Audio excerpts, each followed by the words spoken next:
This conference will now be recorded. नमस्कार। Corona कालीन lockdown में आयुर्वेदीय एवं आयुर्वेद टीचर्स एसोसिएशन आयोजित इस आयुर्वेदीय अभ्यास माला में आपका सभी का पुनः एक बार स्वागत है। आज का व्याख्यान जो है उसकी व्याख्याता है वैद्य गौरव डोंगरे। वो राजकीय शासकीय आयुर्वेद महाविद्यालय राजकोट में वो अभी द्रव्यगुण रसायनशास्त्र अध्यापक के रूप में काम कर रहे हैं। उनका आज का जो विषय है वो है वनस्पतियों की पहचान के साधन, यानी वनस्पतियां कैसी पहचानी जाए, उसमें डिफरेंशिएशन कैसा किया जाए और सुयोग्य वनस्पति कैसी चयन की जाए, ये उनका आज का विषय रहेगा। मैं गौरव सर को ऐसा अनुरोध करता हूँ कि वो आपका व्याख्यान शुरू करें।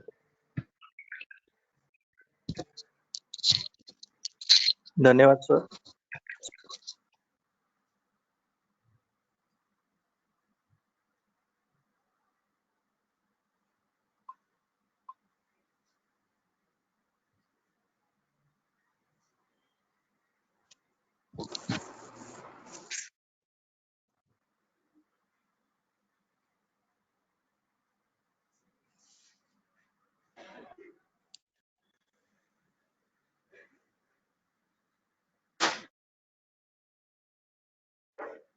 कोई भी अध्ययन स्टार्ट करने से पहले हम गुरुजी को वंदन करते हैं।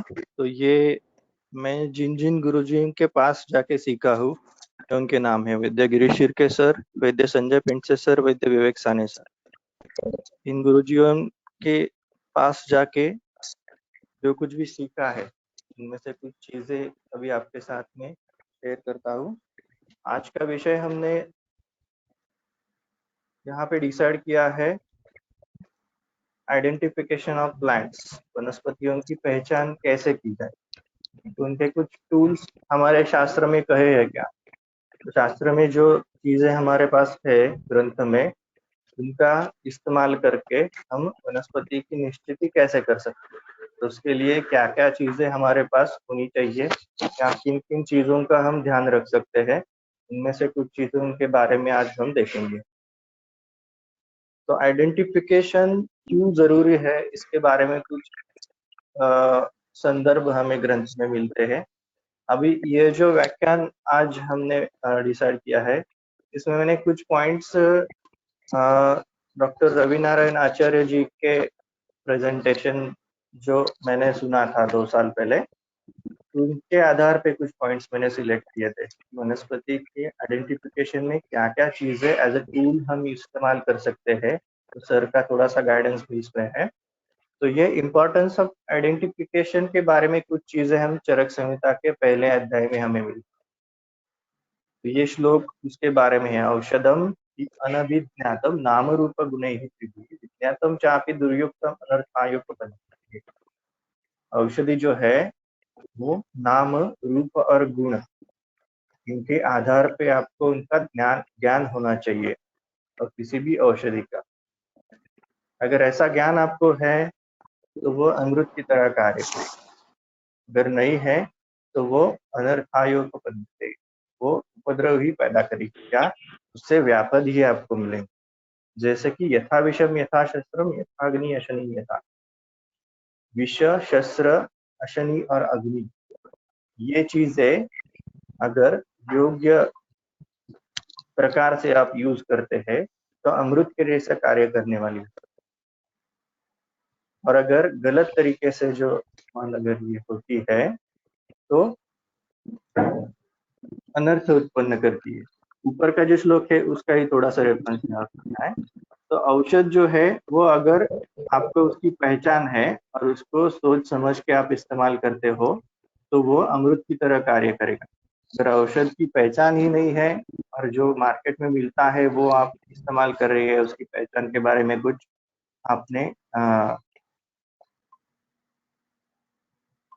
कुछ विचार उसके बारे में नहीं किया है, तो वो विष शस्त्र अग्नि और अशनि की तरह आपको शरीर का हनन करने। तो इसलिए आइडेंटिफिकेशन ऑफ प्लांट ये चीज जो है बहुत जरूरी कही गई। उनमें भी ये आइडेंटिफिकेशन कैसे करना है, उसके बारे में किसकी सहायता ली है, उसके बारे में चरक कुछ कहते हैं। अविपाश्चैव गोपाश्चैव चान्य वनवासिनः। ये जो लोग हैं, अभी मीन्स जो भेड़ होती है, भेड़ बकरियां ये चराने वाले जो लोग होते हैं,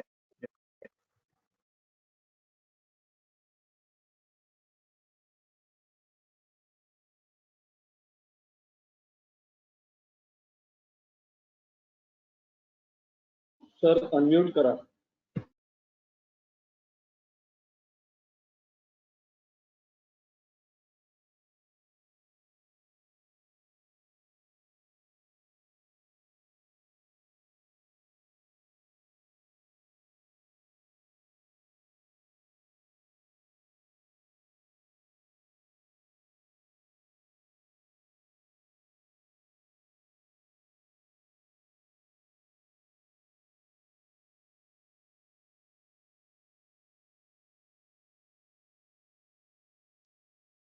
समझ सकते हैं।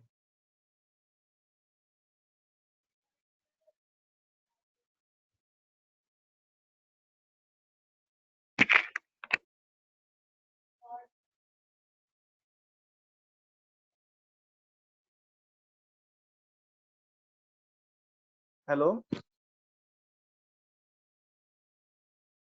देवदत्त सर, येतोय आवाज, बोला। आता येतोय? आधीचं काहीच ऐकायला नाही आलं. येतोय आता।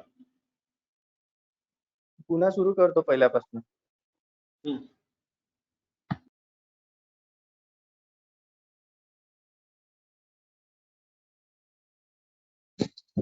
आज का जो टॉपिक हमने सिलेक्ट किया था, आइडेंटिफिकेशन ऑफ प्लांट, तो उसको शुरू करने से पहले हम गुरुजी का स्मरण यहाँ पे करेंगे। जो गुरुजी के पास में जाके सीखा हूँ, वो ये गुरुजी है वैद्य गिरीश शिर्के सर, वैद्य संजय पेंडसे सर, वैद्य विवेक सानी। तो इनके पास से जो कुछ भी सीखने को मिला है, उसका थोड़ा सा भाग अभी हम शेयर करेंगे। इम्पोर्टेंस ऑफ आइडेंटिफिकेशन के बारे में कुछ चीजें हमें चरक संहिता के सूत्र स्थान के पहले अध्याय में मिली। तो ये श्लोक उसके बारे में है कि आइडेंटिफिकेशन क्यों करना है, क्यों नेसेसरी है। जैसे कि अगर योग्य प्रकार से आइडेंटिफाई किया हुआ जो औषधि है, जो द्रव्य है, वो अमृत की तरह कार्य करने वाला हो, अगर वो ही आपने ठीक से उसको पहचान नहीं की है और गलत चीज आपने इस्तेमाल की है, तो विष की तरह, शस्त्र की तरह या अशनि की तरह या फिर अग्नि की तरह वो शरीर को मारक साबित होता है। तो ये चीजें आइडेंटिफिकेशन का महत्व प्रस्थापित करने वाले श्लोक ये हमें बताती है। जैसे कि औषधम ही अनभिज्ञातम नाम रूप गुण सिद्धि विज्ञातम चापि दुर्युक्तम अनर्थाय उपपद्यते। जो औषधि आपको नाम रूप और गुण ये तीनों तरीके से अगर पता नहीं है, उसकी पहचान नहीं है, तो या फिर अगर इसकी पहचान होने के बावजूद भी गलत तरीके से आप यूज कर रहे हैं रुग्ण के लिए, तो वो अनर्थ उत्पन्न करता है, रुग्ण में व्यापद ही उत्पन्न करता है। तो ये औषधियां जो है, इनकी पहचान करने के कुछ साधन चरक भी बताते हैं। जैसे अविपाश्चैव गोपाश्च ये चान्य वनवासिनः।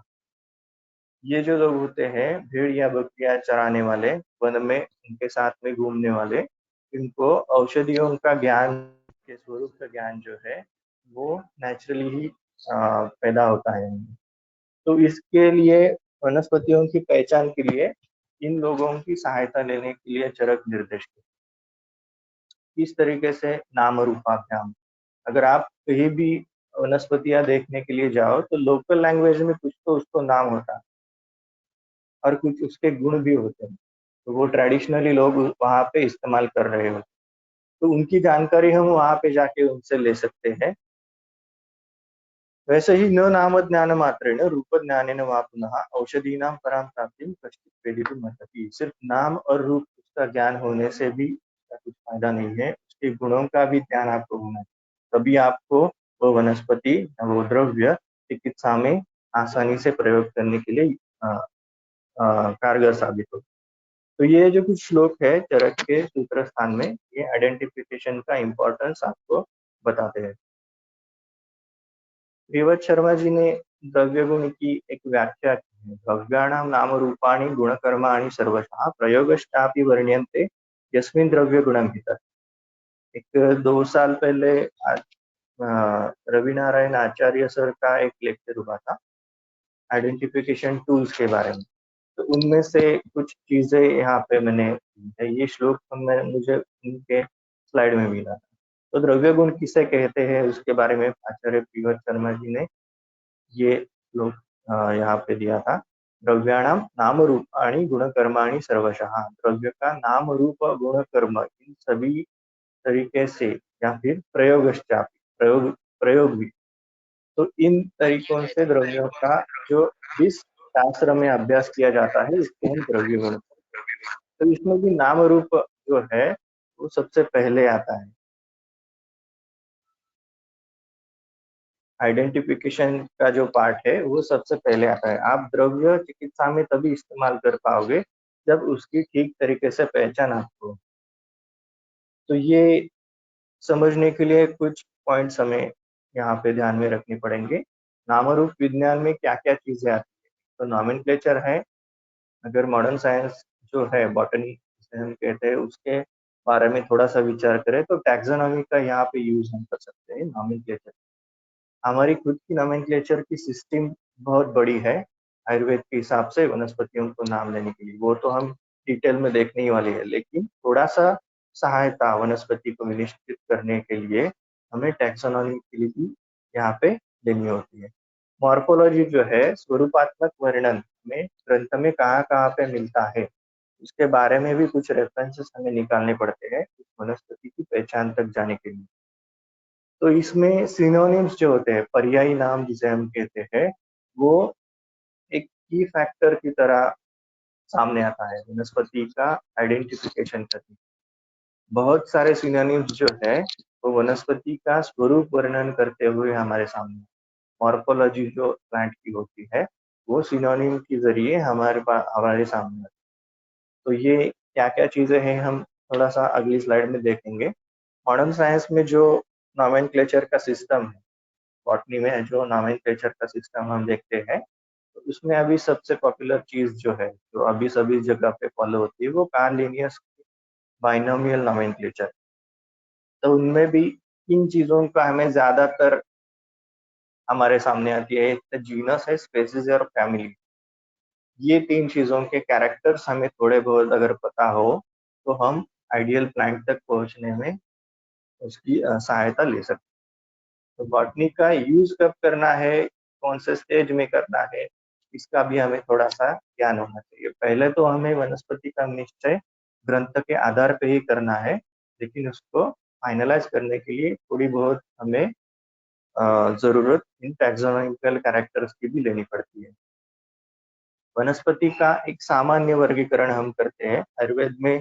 द्रव्यों का वर्गीकरण और डिटेल में हमने पढ़ा है, सेकंड ईयर में द्रव्य गुण विज्ञान में भी पढ़ा है हमने। वनस्पति, वानस्पत्य, विरुद्ध और ये औषधि, ये 4 प्रकार तो हमने पढ़े हैं। लेकिन बाहर फील्ड पे जाने के बाद सामान्यतः वनस्पति का इन 4 ग्रुप्स में हम वर्णन कर सकते हैं।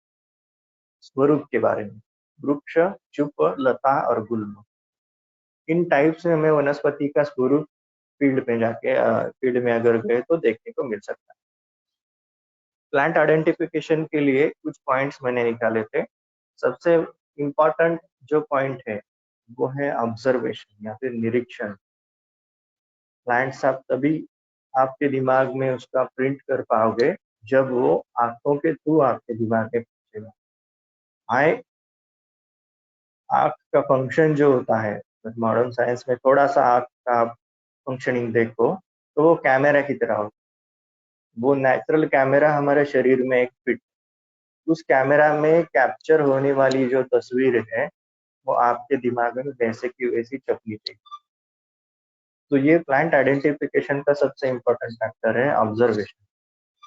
जो प्लांट्स है उनको बार बार देखते देखते रहना, ये उनके कैरेक्टर्स को आपकी नजर में कैद करने के लिए सबसे ज्यादा इम्पोर्टेंट फैक्टर साबित होता है। तो इनके लिए क्या क्या कर सकते हैं, एक तो फील्ड विजिट से, जहाँ पे भी द्रव्य गुण के टूर्स होते हैं वो हम अटेंड कर सकते हैं।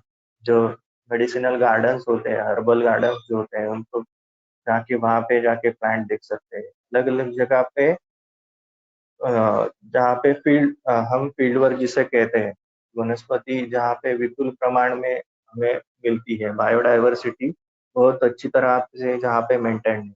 जैसे कि हम सिंहगढ़ में वनस्पति दर्शन करने जाते हैं, तो वहाँ पे बायोडाइवर्सिटी बहुत अच्छी तरीके से मेंटेन, अलग अलग तरीके के प्लांट्स हम देख सकते हैं, अलग अलग अवस्थाओं में देख सकते हैं। तो ये फील्ड विजिट का एक फायदा होता है कि वनस्पतियों को जानने के लिए हमें उसके कैरेक्टर्स ध्यान में रखने के लिए तो आवश्यक। सराउंडिंग प्लांट्स ये जो लिखा है, सिर्फ फील्ड विजिट में ही जाके आपको प्लांट पता चलेगा ऐसा नहीं, आपके आजू बाजू में बहुत सारे प्लांट्स होते हैं, आते जाते आप उनको देख सकते हैं। कौन से सीजन में उसको फ्लावरिंग आता है, कौन से सीजन में फ्रूटिंग आता है, पत्ते कब झड़ते हैं, इन चीजों को ऑब्जर्व करके हम देख सकते हैं। सराउंडिंग जो प्लांट्स होते हैं वो भी आपको प्लांट का आइडेंटिफिकेशन के लिए एक टूल की तरह साबित है। तो इसके लिए एक चीज जरूरी है, आंखें खुली रखना। बहुत बार स्टूडेंट्स पूछते हैं कि इतने सारे प्लांट के ध्यान में कैसे रखना है।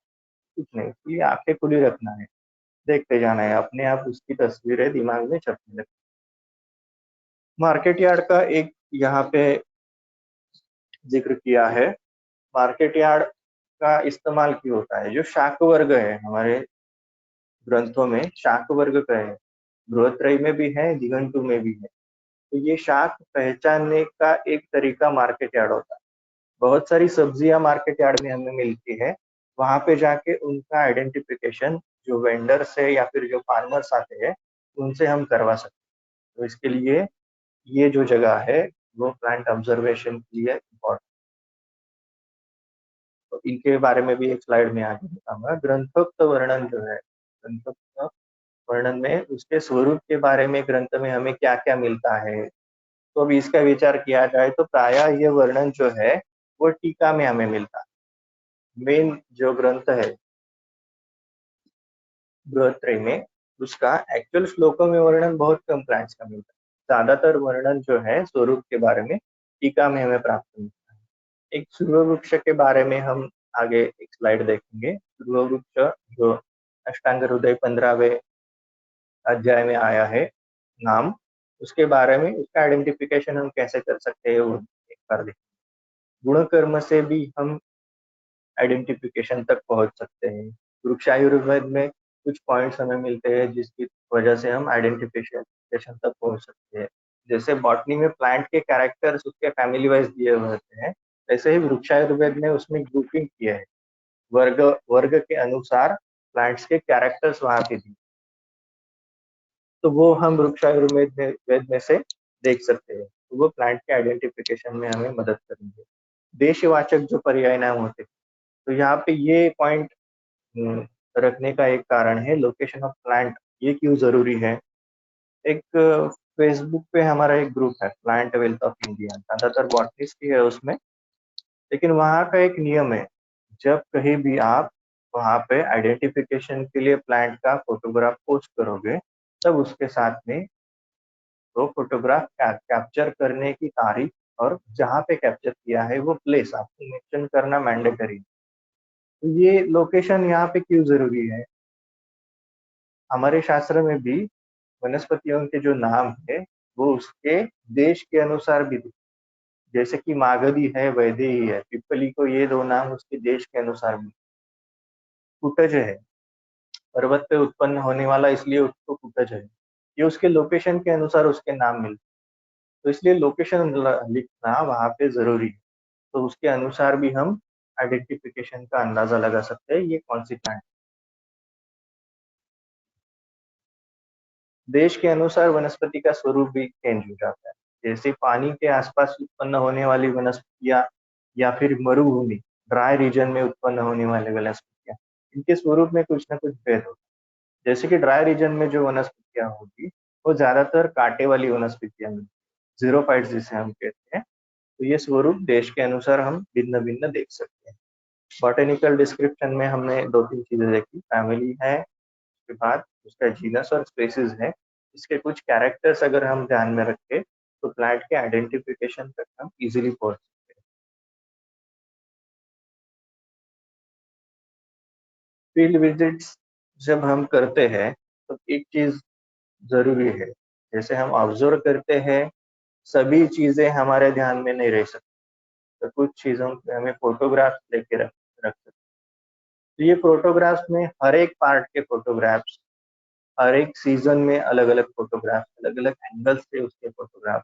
ये चीजें क्यों जरूरी है, क्योंकि स्वरूप जो हमारे पास वर्णन किया है ग्रंथों में, टीका में, तो वो स्वरूप से वो मैच करते हैं या नहीं हम देख सकते हैं। उसके कुछ उदाहरण भी देखें कि किसी की उपमा दी हुई होती, अश्वकर्ण है, घोड़े के कान जैसे दिखने वाले उसके पत्ते होते, इसलिए उसको अश्वकर्ण नाम दिया है। तो ये चीजें आपके पास अगर उसके फोटोग्राफ्स है तो आपको समझ में आ सकती है। इसलिए अलग अलग सीजन में और अलग अलग पार्ट्स के प्लांट के फोटोग्राफ आपके पास होने चाहिए। सराउंडिंग प्लांट्स के बारे में थोड़ी चर्चा हमने, जो आजू बाजू के प्लांट्स है हमारे आसपास, उनको हमें देखना है। मार्केट यार्ड के बारे में भी देखा था। मार्केट सैंपल्स जो है, तो मार्केट सैंपल्स का उल्लेख यहाँ पे क्यों किया है, तो अलग अलग वेंडर्स जो होते हैं जिनके पास से हम रॉ मटेरियल्स परचेस करते हैं, तो उनके पास एक ही प्लांट के लिए अलग अलग सैंपल्स हमें मिल सकते हैं। तो उनमें से आइडियल आपका सैंपल कौन सा है, आइडियल वनस्पति कौन सी है, ये आपको पता होनी चाहिए, तभी आप उसका चिकित्सा में ठीक तरीके से प्रयोग कर। इसके लिए आपको अलग अलग वेंडर्स के पास जाके उसके सैंपल्स आपके पास होने चाहिए, और उसमें से आइडियल कौन सा है वो आपको स्टोर करके रखें, ताकि फ्यूचर में जब आप उसको परचेस करोगे तब आपको पता चलेगा कि हाँ यही रास्ता है, यही हमें लेना है। या फिर गुग्गुलों का स्वरूप ऐसे ही होता है, ऐसा ही गुग्गुलो हमें अगली बार परचेस करें। तो ये वेंडर्स के पास से हमें ये इंफॉर्मेशन मिल सकती है, उनके पास जो सैंपल्स है वो हम कलेक्ट करके रख सकते हैं। मैं जब परचेसिंग का काम करता था फार्मेसी में, तो ऐसे बहुत सारे सैंपल्स मैंने कलेक्ट करके रखे थे रेफरेंसिंग के लिए, ताकि अगली बार जब परचेस के लिए मैं चाहूँ तब उसका मुझे उपयोग हो सके। एक्चुअल फील्ड सैंपल्स जो है वो तो आइडियल ही होते हैं, जैसे कि दशमूल है, अभी जो दशमूल मिलते हैं उसमें मूल का ही पार्ट है या फिर उसी वनस्पति के मूल है, इसके बारे में हम बता नहीं सकते जब तक उसका टेस्टिंग नहीं हो जाता। तो नेकेड आई से हम कैसे पहचान सकते हैं, तो उसके लिए एक चीज जरूरी है, अगर पहले आपने उसको मूल को निकाल के देखा है या उस पर्टिकुलर प्रयोज्यांग को निकाल के देखा है वनस्पति के, तब आपको आगे जाके जब परचेस करोगे तब पता चलेगा कि यही उसका सही अंग है या यही सही मटेरियल है। ये तभी आपको पता चलेगा जब एक्चुअल फील्ड पे आपने वो देखा हो। इसके लिए फील्ड सैंपल्स के का भी आइडेंटिफिकेशन में बहुत ज्यादा इम्पोर्टेंस होता है। ये पहला जो पॉइंट हमने देखा था कि वनस्पति के अलग अलग अंगों के और अलग अलग सीजन में आपको फोटोग्राफ्स दें। तो एक ज्योतिषमती प्लांट जो है, वल्ली होती है, तो उसके अलग अलग सीजन में लिए हुए ये फोटोग्राफ्स है। तो अभी इसमें सभी अंग हमें देखने को मिलते हैं, स्टेम से लेकर बीज तक, तो वो अभी अलग अलग सीजन में दिखते हैं। तो जैसे कि जो फ्लावरिंग है उसका, फरवरी से लेके मई तक उसका फ्लावरिंग का सीजन रहता है, मई के थोड़ा सा पहले ही उसका सीजन खत्म हो जाता है, तब तक उसको फ्लावर्स आपको देखने को मिल सकते हैं। उसके बाद उसका फ्रूटिंग स्टार्ट हो जाता है, जब बारिश का सीजन आता है तो उसका फ्रूटिंग यहाँ पे, इसके यहाँ पे मैंने डेट महीना वहाँ पे मेंशन किया है कि कौन से महीने में ये पिक्चर कैप्चर किया है। फल का जो फोटोग्राफ है वहाँ पे जुलाई 2017 लिखा हो। उसके बाद जब फल वो सूख जाते हैं तो उसको अगस्त में हमने भी एक्सट्रैक्ट किया। तो ये अलग अलग महीने में हमें अगर उसके फोटोग्राफ्स कलेक्ट करके रखे तो उसका फ्लावरिंग सीजन पता चलता है, फ्रूटिंग सीजन पता चलता है, और उसके अनुसार हम उसका आइडेंटिफिकेशन तक पहुंच सकते हैं। और अगर आपने किसी वल्ली के फलों का फोटो आपको किसी ने सेंड किया और फल वो उस वल्ली पे जनवरी महीने में लगे, तो आप उसका कंक्लूजन ज्योतिषमती के बारे में नहीं निकाल सकते। ज्योतिषमती उसका विनिश्चय नहीं कर सकते, क्योंकि फल का सीजन आपको पता है कि बारिश के सीजन में उसका फ्रूटिंग होता है।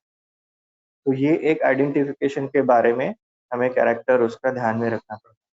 तो एक स्वरूप के बारे में और एक फोटो यहाँ पे है, वो बोतल रखी है, वो जो चित्र है, तो जो उसका स्टेम आपको दिख रहा है वो किसी वृक्ष की तरह बड़ा है। तो ऐसी जो वल्ली होती है उसको लाना कहते हैं। वृक्ष के आधार पे ही उसका स्टेम वृक्ष के जैसा ही हो जाता है बड़ा, और वो पूरे वृक्ष को आच्छादित कर दे। तो इतनी बड़ी जो वल्ली होती है उसको लायना कहते हैं। तो ये ज्योतिषमती उनमें से एक, ये इतनी बड़ी हो सकती है कि उसका स्टेम वृक्ष की तरह दिख सके। तो ये कैरेक्टर भी उसका हमें ध्यान में रखना पड़ेगा।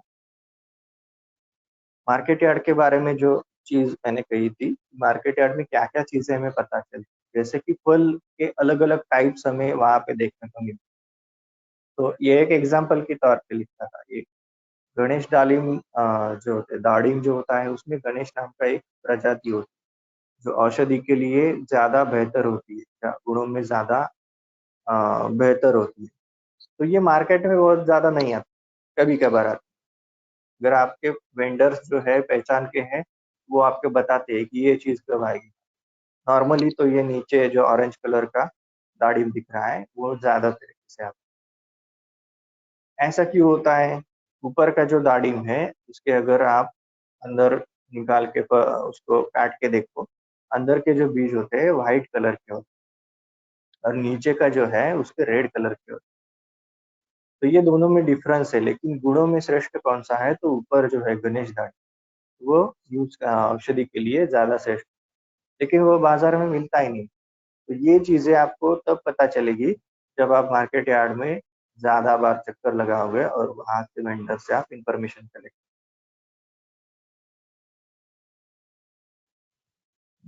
एक्सट्रैक्शन के बारे में एक हमने पॉइंट देखा था कि फील्ड से आप सैंपल कलेक्ट जब करते हो तब आपको कुछ चीजें पता चलती है, जैसे कि अनंत मूल या फिर सारीवा।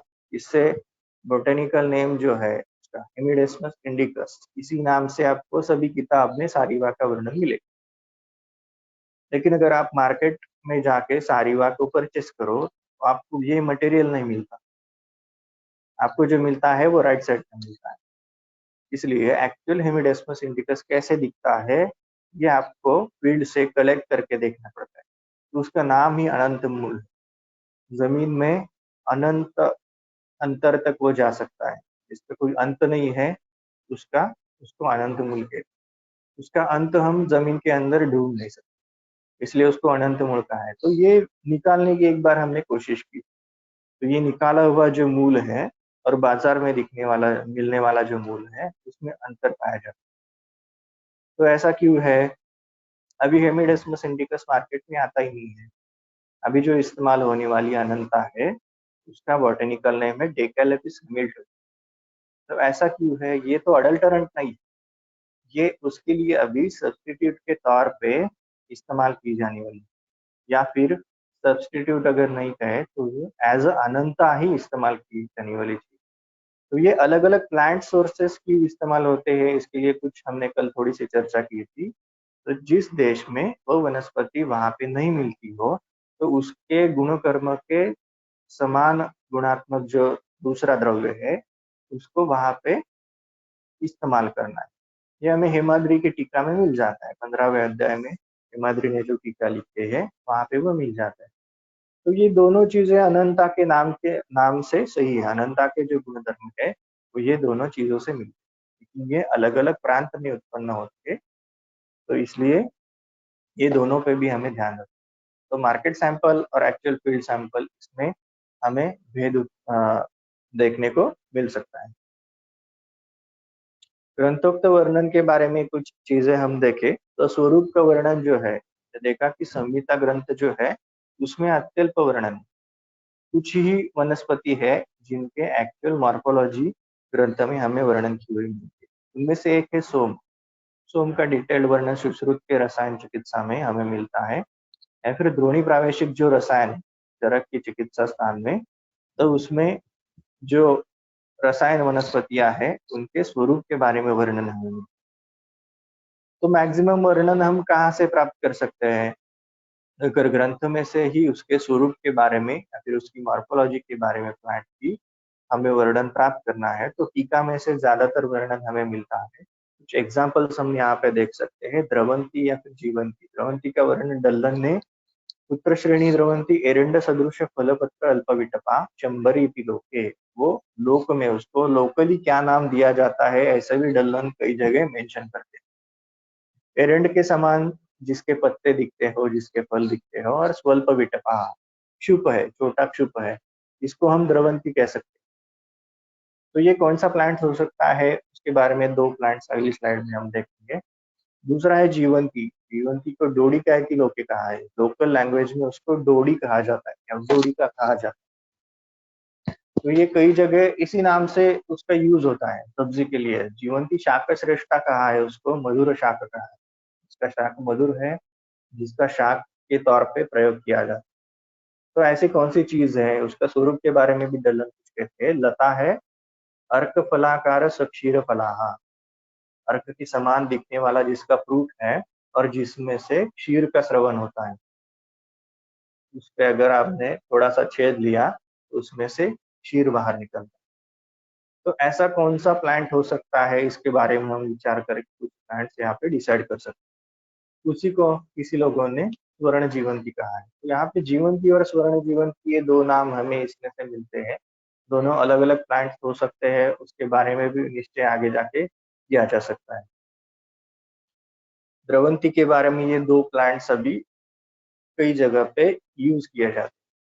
नॉर्मली हमें हमारे टेक्स्ट बुक में द्रवंती के नाम से क्रोटन टिग्लियम, जिसको जयपाल हम कहते हैं, उसका जिक्र हमें मिलता है, वो द्रवंती के तौर पे हम यूज करते हैं। लेकिन कुछ ट्रेडिशन में जेट्रोपा के ये दो स्पेसीज द्रवंती के नाम से यूज करने का पता है। तो इसका कारण हमें डल्लन टीका में मिलता है। एरंड के सदृश जिसके पत्र हो और फल हो और वो क्षुप हो, ऐसा वर्णन ये जट्रोपा के दो स्पेसीज हमारे सामने रखते। तो इनको देखने के बाद डल्लन का ये श्लोक है वो हमें इसको सेटिस्फाई करने के लिए मतलब सफिशिएंट है। तो द्रवंती के तौर पे ये दोनों चीजें हम देख सकते हैं। सिर्फ नाम रूप विज्ञान जो है वो ही यहाँ पे इस्तेमाल करना है ऐसा नहीं, उसके गुणों के बारे में भी हमें देखना पड़ता है। जब किसी भी द्रव्य का विनिश्चय करना हो तो उसके नाम रूप के साथ ही गुणों का भी हमें आधार लेना पड़ता है। सिर्फ नाम और रूप मैच होते हैं ऐसा नहीं, गुण भी उसके मैच होने चाहिए। द्रवंती जो है तीक्ष्ण विरेचन करने वाला था। दल्लन के अनुसार जिसका स्वरूप है और जिसका क्षीर तीक्ष्ण विरेचन करने वाला है, ऐसी चीज यहाँ पे उन्होंने द्रवंती के नाम से यूज करना शुरू किया। तो ये दो चीजों में तीक्ष्ण विरेचन की प्रॉपर्टीज हम देख सकते हैं, इसलिए द्रवंती का विनिश्चय हम ये दो उसमें ऑप्शन हम रख सकते हैं। ये क्रोटन टिग्लियम जो है एरंड पत्राकार जो है वो ये सेटिस्फाई नहीं करता, इसलिए क्रोटन टिग्लियम से द्रवंती अलग होनी चाहिए, ऐसा विचार करके लोगों ने पहले वाले जो दो वनस्पतियां है उसको यूज करने के लिए स्टार्ट कर दिया। जीवंती के बारे में जो हमने देखा था, डोडिका जिसे कहते हैं, लता होती है, अर्क के समान फल होता है और जिसमें से क्षीर निकलता है। तो ये लेफ्ट वाला जो फोटोग्राफ है फ्रूट विथ मिल्की लैटेक्स, ये हमें उसको उसके वर्णन के अनुसार यहाँ पे मिलता है। क्षीर फलाहा और अर्काकार फलाहा।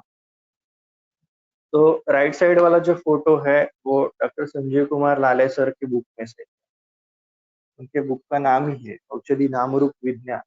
तो वनस्पति के स्वरूप के अनुसार जो रेफरेंसेस हमें ग्रंथ में मिलते हैं उसके अनुसार उन्होंने वनस्पति निश्चय करने का प्रयत्न। तो ये बुक जो है आइडेंटिफिकेशन के लिए हमें बहुत इम्पोर्टेंट है। तो जो अलग अलग चीजें जीवंती के बारे में हमें ग्रंथ में से मिलती है, जैसे कि दल्लन का ये जो वर्णन है और उसके साथ में ही जीवंती शाकश्रेष्ठा है, शाक के तौर पे यूज की जाने वाली वनस्पति है। तो ये सभी फोटोग्राफ्स यहाँ पे सर ने कलेक्ट करके रखे। तो इसके अनुसार आइडियल जो जीवंती है वो टेलस्मा पैलिडा नाम की जो वनस्पति है, इसका साइंटिफिक टेलस्मा पैलिडा है, वो जीवंती हो सकती है ऐसे विनिश्चय तक आके वो वहां पे रुक जाए। तो जीवंती के नाम से अलग अलग प्लांट्स पूरे देश भर में यूज किए जाते हैं। तो उनमें से करीब 10 या 11 के आसपास प्लांट के सोर्सेस हमें मिलते हैं। अलग अलग 10 प्लांट जीवंती के नाम से यूज किए। उसमें सबसे प्राइम सोर्स होता है लेप्टाडेनिया रेटिकुलाटा, जो जीवंती का नाम आपको टेक्स्ट बुक में मिलेगा। लेप्टाडेनिया रेटिकुलाटा को संजीव सर ने स्वर्ण जीवंती कहा है, क्योंकि उसके फ्रूट में से पीतवर्णी स्राव निकलता है।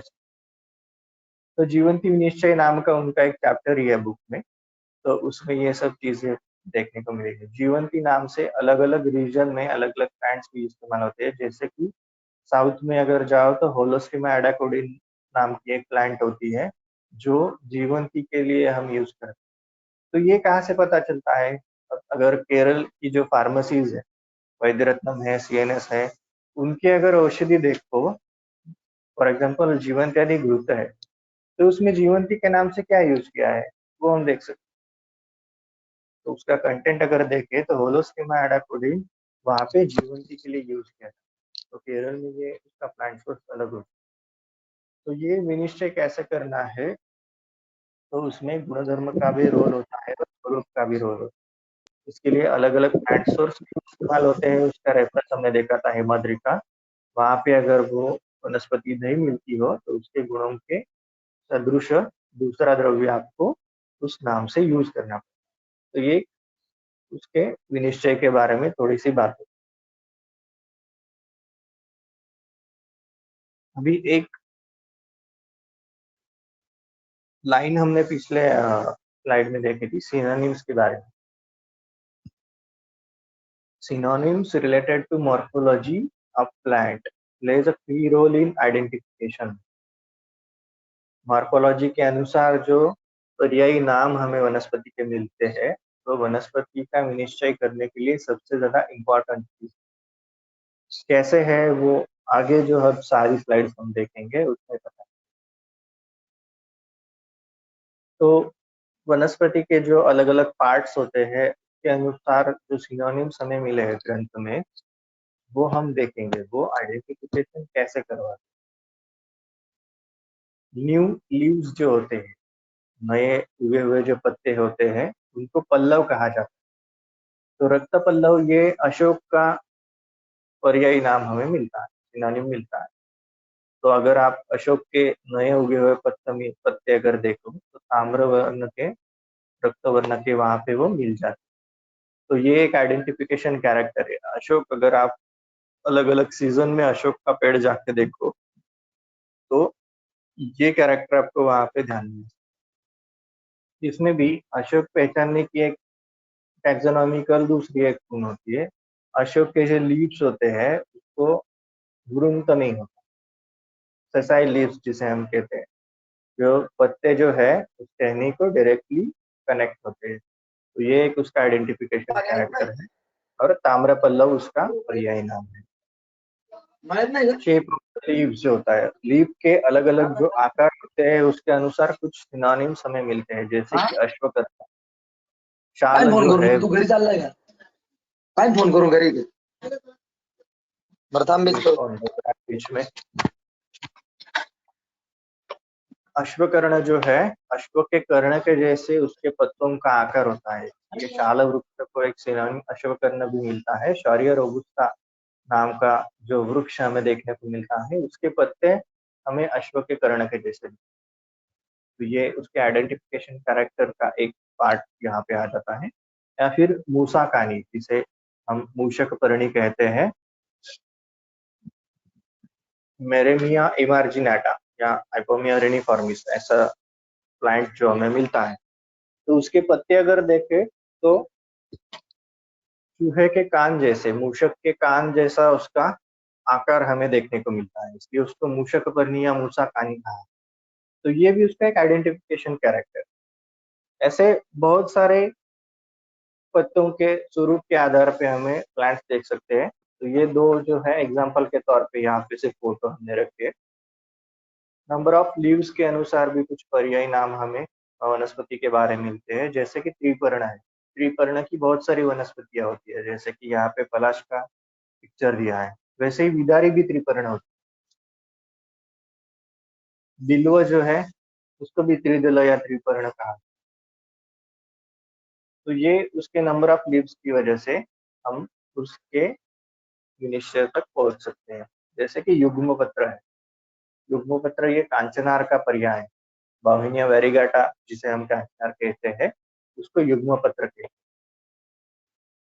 ऐसे ही और एक युग्म पत्र भी है, अश्मतक जिसे हम कहते हैं मराठी में, जिसको आपका कहते हैं, उसको भी युग्म पत्र कहते हैं। सप्तपर्णा है, 7 पर्ण उसमें होते हैं। तो अगर आइडियली आप अल्स्टोनिया स्कोलोरिस जाके देखो तो उसमें सिर्फ 7 ही होंगे ऐसा नहीं, 7 के अलावा भी कुछ कम ज्यादा उसमें हो सकते हैं, लेकिन उसका जो सामान्य रूप से पत्तों का पैटर्न जो है वो 7 के नंबर में आता है, इसलिए उसको सप्तपर्णा ये नाम था। उसका एक अलग नाम भी है उसके पत्र के स्वरूप के बारे में, वो हम अगले स्लाइड्स में देखेंगे। बहुपत्रा ये पलांडु का पर्याय है, जो प्याज जिसे कहते हैं, प्याज का पर्याय नाम बहुपत्रा है। अनेक पत्र जिसमें काउंट उसको काउंट कर सॉरी, जैसे ये काउंटेबल है तो ये बहुपत्रा में उसको काउंट नहीं करना, बहुत ज्यादा है, इसके लिए बहुपत्रा जैसा सिनोनिम उसको मिलता है। नंबर ऑफ लीव्स में ये एग्जांपल्स हम देख सकते हैं, बहुत सारे हैं लेकिन इसमें ये एक देख सकते हैं। एक पंचपर्णी का और एक होता है, उसमें पंचपर्णी का गोरक्षी का सिनोनिम, गोरख इमली जिसे हम कहते हैं, एडेंसोनिया डिजिटाटा, उसके अगर पत्ते आप जाके देखो तो पंचपर्णी का उसका एक सिनोनिम, 5 के नंबर में उसके पत्ते आते हैं। पत्र के स्वरूप के अनुसार कुछ नाम हमें मिलते हैं, जैसे कि करपत्र है। शाक वृक्ष जो होता है उसको करपत्र कहा जाता है। क्यों कहा जाता है, उसको टच करके ही आपको देखना है। उसके पत्तों को आप अगर स्पर्श करें तो वो फर होता है। जो लेखनीय चीजें होती है ना चिकित्सा में, जहाँ पे भी लेखन कर्म करना पड़ता है, ज्यादातर जो व्रण चिकित्सा में जो उत्सन्न व्रण जो होते हैं वहां पे कुछ जगह पे लेखन कर्म करने के लिए, तो ऐसे जो कर्म है वहां पे ऐसे फर स्पर्श वाले पत्तों को यूज किया है। तो उसमें ये करपत्र में शाख भी आता है, दूसरा एक प्लांट आता है उसको गोजीवा कहा जाता है। तो गोजीवा का भी एक सिनोनिम करपत्री है। तो वो पत्र के स्वरूप के अनुसार ये हमें यहाँ पे देखने को मिलता है। स्निग्ध पत्र या घृत पर्ण ये करंज के लिए कहा है। करंज के पत्तों को आप फील करके देखो, तो स्पर्श करके देखो तो ये सिनोनिम पता चल जाएगा। सूक्ष्म पत्र शतावरी के लिए पर्याय कहा है। शतावरी के पत्ते जो होते हैं वो छोटे होते हैं, बहुत सूक्ष्म होते हैं, इसलिए उसको सूक्ष्म पत्र है ऐसा पर्याय कहा है। फणी जीविका, अगर फणी मीन्स सर्प या नाग, उसकी जीवा अगर किसी ने देखी हो तो पता चलेगा ये फोटोग्राफ कैसे दिखता। सारीवा के लिए एक पर्याय आया है। सारीवा के जो पत्ते हैं अलग अलग फॉर्म्स उसके हमें देखने को मिलते हैं। कई जगह वो अंडाकार भी हमें देखने को मिलते हैं, कई जगह वो ऐसे लॉन्ग सर्प की जीवा के जैसे भी देखने को मिलते हैं, इसके लिए उसका एक पर्यायी नाम फणी जीविका या नाग जीविका ऐसा है। वैसे ही और पत्र के स्वरूप के बारे में कुछ नाम है, जैसे कि सप्तपर्ण हमने देखा, 7 के संख्या में उसके पर्ण आते हैं, तो उसको छत्रपर्ण भी कहा जाता है। जैसे छाता होता है वैसे ही उसके दंड को आप पकड़ के पत्तों को छाते की तरह आपके सर पे रख सकते हैं। तो ये छत्र की तरह रचना होती है, इसलिए छत्रपर्ण उसको सप्तपर्ण को कहा है। कृष्णिपर्णी के ऊपर डॉट्स होते हैं कुछ, उसके चित्र के जैसी रचना होती है, उसके लिए उसको चित्रपर्ण कहा है। चलपत्र, अश्वत्थ के जो पत्ते हैं, पीपल के जो पत्ते होते हैं वो हमेशा हिलते रहते हैं। अगर आप कहीं भी पीपल का पेड़ जाके देखो, पीपल के पत्ते जो है शांत नहीं रहते, तो इसके लिए चलपत्र उसका एक सिनोनिम है। पत्र का स्वरूप क्या है, वो कैसे बिहेव करते, प्लांट्स कैसे बिहेव करते हैं, उसके अनुसार भी हमें ये सिनोनिम पता चलते हैं। तो ये एक उसका आइडेंटिफिकेशन क्राइटेरिया। बाल पत्र जो है खदीर के लिए कहा है। जैसे सूक्ष्म पत्रक हमने शतावरी को देखा था, वैसे बाल पत्रक कदिर के लिए पर्याय है। आरवत आरगवत के लिए एक सिनोनिम हमें देखने को मिलता है पंक्ति पर्ण। जैसे पंक्ति होती है ना, लाइन होती है, तो ये पत्तों की एक लाइन है उसकी ब्रांच। तो जैसे हम किसी महफिल में खाने के लिए बैठते हैं तो वो लाइन बनाते हैं ना, इसको मराठी में हम पंगत कहते हैं, वो पंगत के जैसा दिखता है, इसलिए पंक्ति पर्ण उसको कहा गया है आरगवत को। वैसे ही रोहितक का एक सिनोनिम दाढ़ीमच्छद है। रोहितक के आइडेंटिफिकेशन के लिए, आइडेंटिफिकेशन तक पहुंचने के लिए ये सिनोनिम ज्यादा इस्तेमाल होता है। तो आइडियली रोहितक कौन सी चीज है, तो दाढ़ीमच्छद, इससे हम उसके आइडेंटिफिकेशन तक पूछ सकते हैं। टेकोमेला एंडुलाटा नाम से जो उसका प्लांट सोर्स हमें मिलता है, उसके पत्ते जो है दाढ़ीम के जैसे दिखते हैं, इसके लिए वो रोहितक के नाम पे हम यूज करते हैं। रोहितक का दूसरा भी एक प्लांट सोर्स होता है अमूरा रोहितुका नाम से, लेकिन उसके पत्ते दाढ़िम के जैसे नहीं रहते। इसके लिए दोनों में से अगर सिलेक्ट करना हो तो हम रोहितक में से दाढ़िम रखा। तो ये दो दो प्लांट सोर्स है, इसके बारे में भी हमने पिछले बार देखा था। वो जहाँ पे वो मिलता नहीं है वहां पे उसके गुणों के सादृश्य दूसरा द्रव्य इस्तेमाल किया है। तो अमूरा रोहितुका जो है वो वैसे ही, ये टेकोमेला एंडुलाटा है, बहुत जगह पे नहीं मिलता, वो ज्यादातर जगह पे मिलने वाली वनस्पति नहीं है, इसलिए इसका दूसरा प्लांट सोर्स भी निर्माण हो गया है। वैसे ही करीर जो प्लांट है उसको गूढ़ पत्र कहा जाता है। अगर करीर किसी ने देखा हो तो उसके पत्ते हमें ढूंढने पड़ते हैं, इजीली दिखाई नहीं देते, इसके लिए उसको गूढ़ पत्र कहा है। सर 1 मिनट का ब्रेक ले लूं क्या? सिर्फ 1 मिनट यहाँ पे स्टॉप करता हूँ। This conference will now be recorded. ठीक, तो गूढ़ पत्र हमने एक सिनोनिम पत्र के बारे में देखा था करीर का। इसके पत्ते जो है हमें ढूंढने पड़ते, इजीली देखने को नहीं मिलते, इसलिए गूढ़ पत्र उसको कहा है। पर्णवृंत के बारे में कुछ नाम हमें देखने को मिलते हैं, जैसे कि कृष्णवृंता है। पाटला के लिए एक सिनोनिम देखने को मिलता है। पाटला के अगर पत्ते आप देखो तो उसके वृंत जो है कृष्ण वर्ण के होते, इसलिए उसको कृष्णवृंता कहा गया है।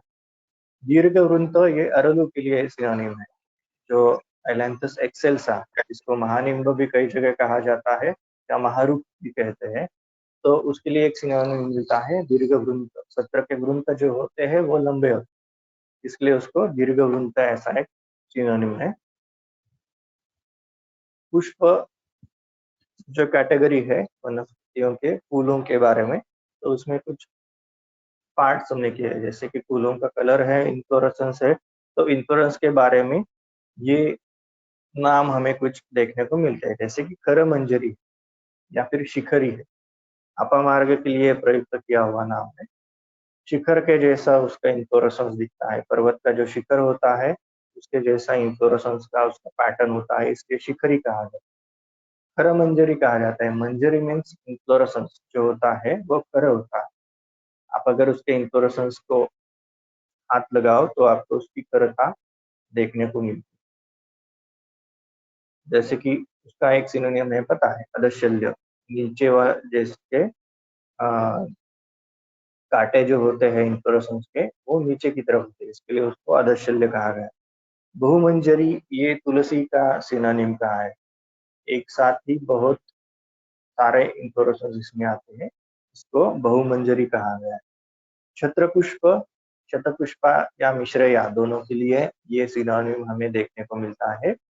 छत्र के जैसा उसका इन्फ्लोरेसेंस का पैटर्न। अम्बेलिफेरी जो फैमिली है उसके कैरेक्टर्स हम अगर देखें तो उसमें जो इन्फ्लोरेसेंस का पैटर्न है वो छत्र के जैसा मिलता है।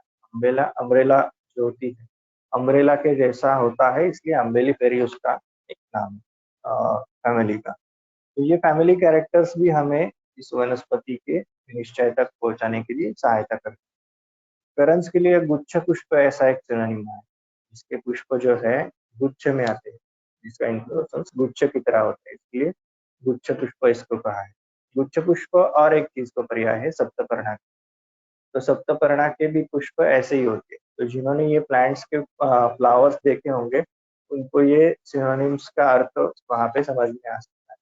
करंज के लिए और एक सिनोनिम हमें देखने को मिलता है, इन्फ्लोरेसेंस पैटर्न के लिए नहीं है, लेकिन यहाँ पे करंज का उल्लेख आया है तो हम देखेंगे। करंज के लिए लाजा पुष्प ये एक सिनोनिम। तो लाजा पुष्प ऐसा क्यों कहा है? उसके करंज का पेड़ जो होता है उसको फ्लावरिंग सीजन में अगर करंज के पेड़ के नीचे आप जाके देखें तो वहां पे सब फ्लावर स्प्रेड हुए होते हैं, नीचे पड़े हुए, तो वो लाजा की तरह दिखते हैं। धान जो होता है, किसी भी धान को फुला के हम जो धान बनाते हैं, लाजा जो बनाते हैं, उसके जैसा उसका पैटर्न दिखता है। इसके लिए करंज को लाजा पुष्प भी कहा है। तो ये चीजें जो है वो ऑब्जर्व करके हम उसको आइडेंटिफिकेशन के लिए इस्तेमाल कर सकते हैं। पुष्प के कलर के अनुसार भी हमें कुछ नाम वहाँ पे मिलते हैं, जैसे कि वह्नि पुष्पा, अग्नि के जैसे पुष्पों का स्वरूप है। कलर जो है अग्नि के जैसा दिखता है, जैसे कि अग्नि की लपटें वहां पे दिखती। तो इसके लिए धातकी का ये पर्याय नाम यहाँ पे मिलता है। वह्नि के अनुसार ही वह्नि शिखा, अग्नि की ज्वाला जैसे दिखती है, वैसे जिसका स्वरूप है पुष्प का, वो लांगली के लिए पर्याय यहाँ पे आया है। लांगली मीन्स ग्लोरियोसा सुपरबा जिसे हम कहते हैं, उसके लिए ये पर्याय यहाँ पे आया है। हेम पुष्प अशोक के लिए भी है और अरगवत के लिए भी है। पीतवर्णी पुष्प जिसके होते हैं इसके लिए उसको हेम पुष्प कहा गया है।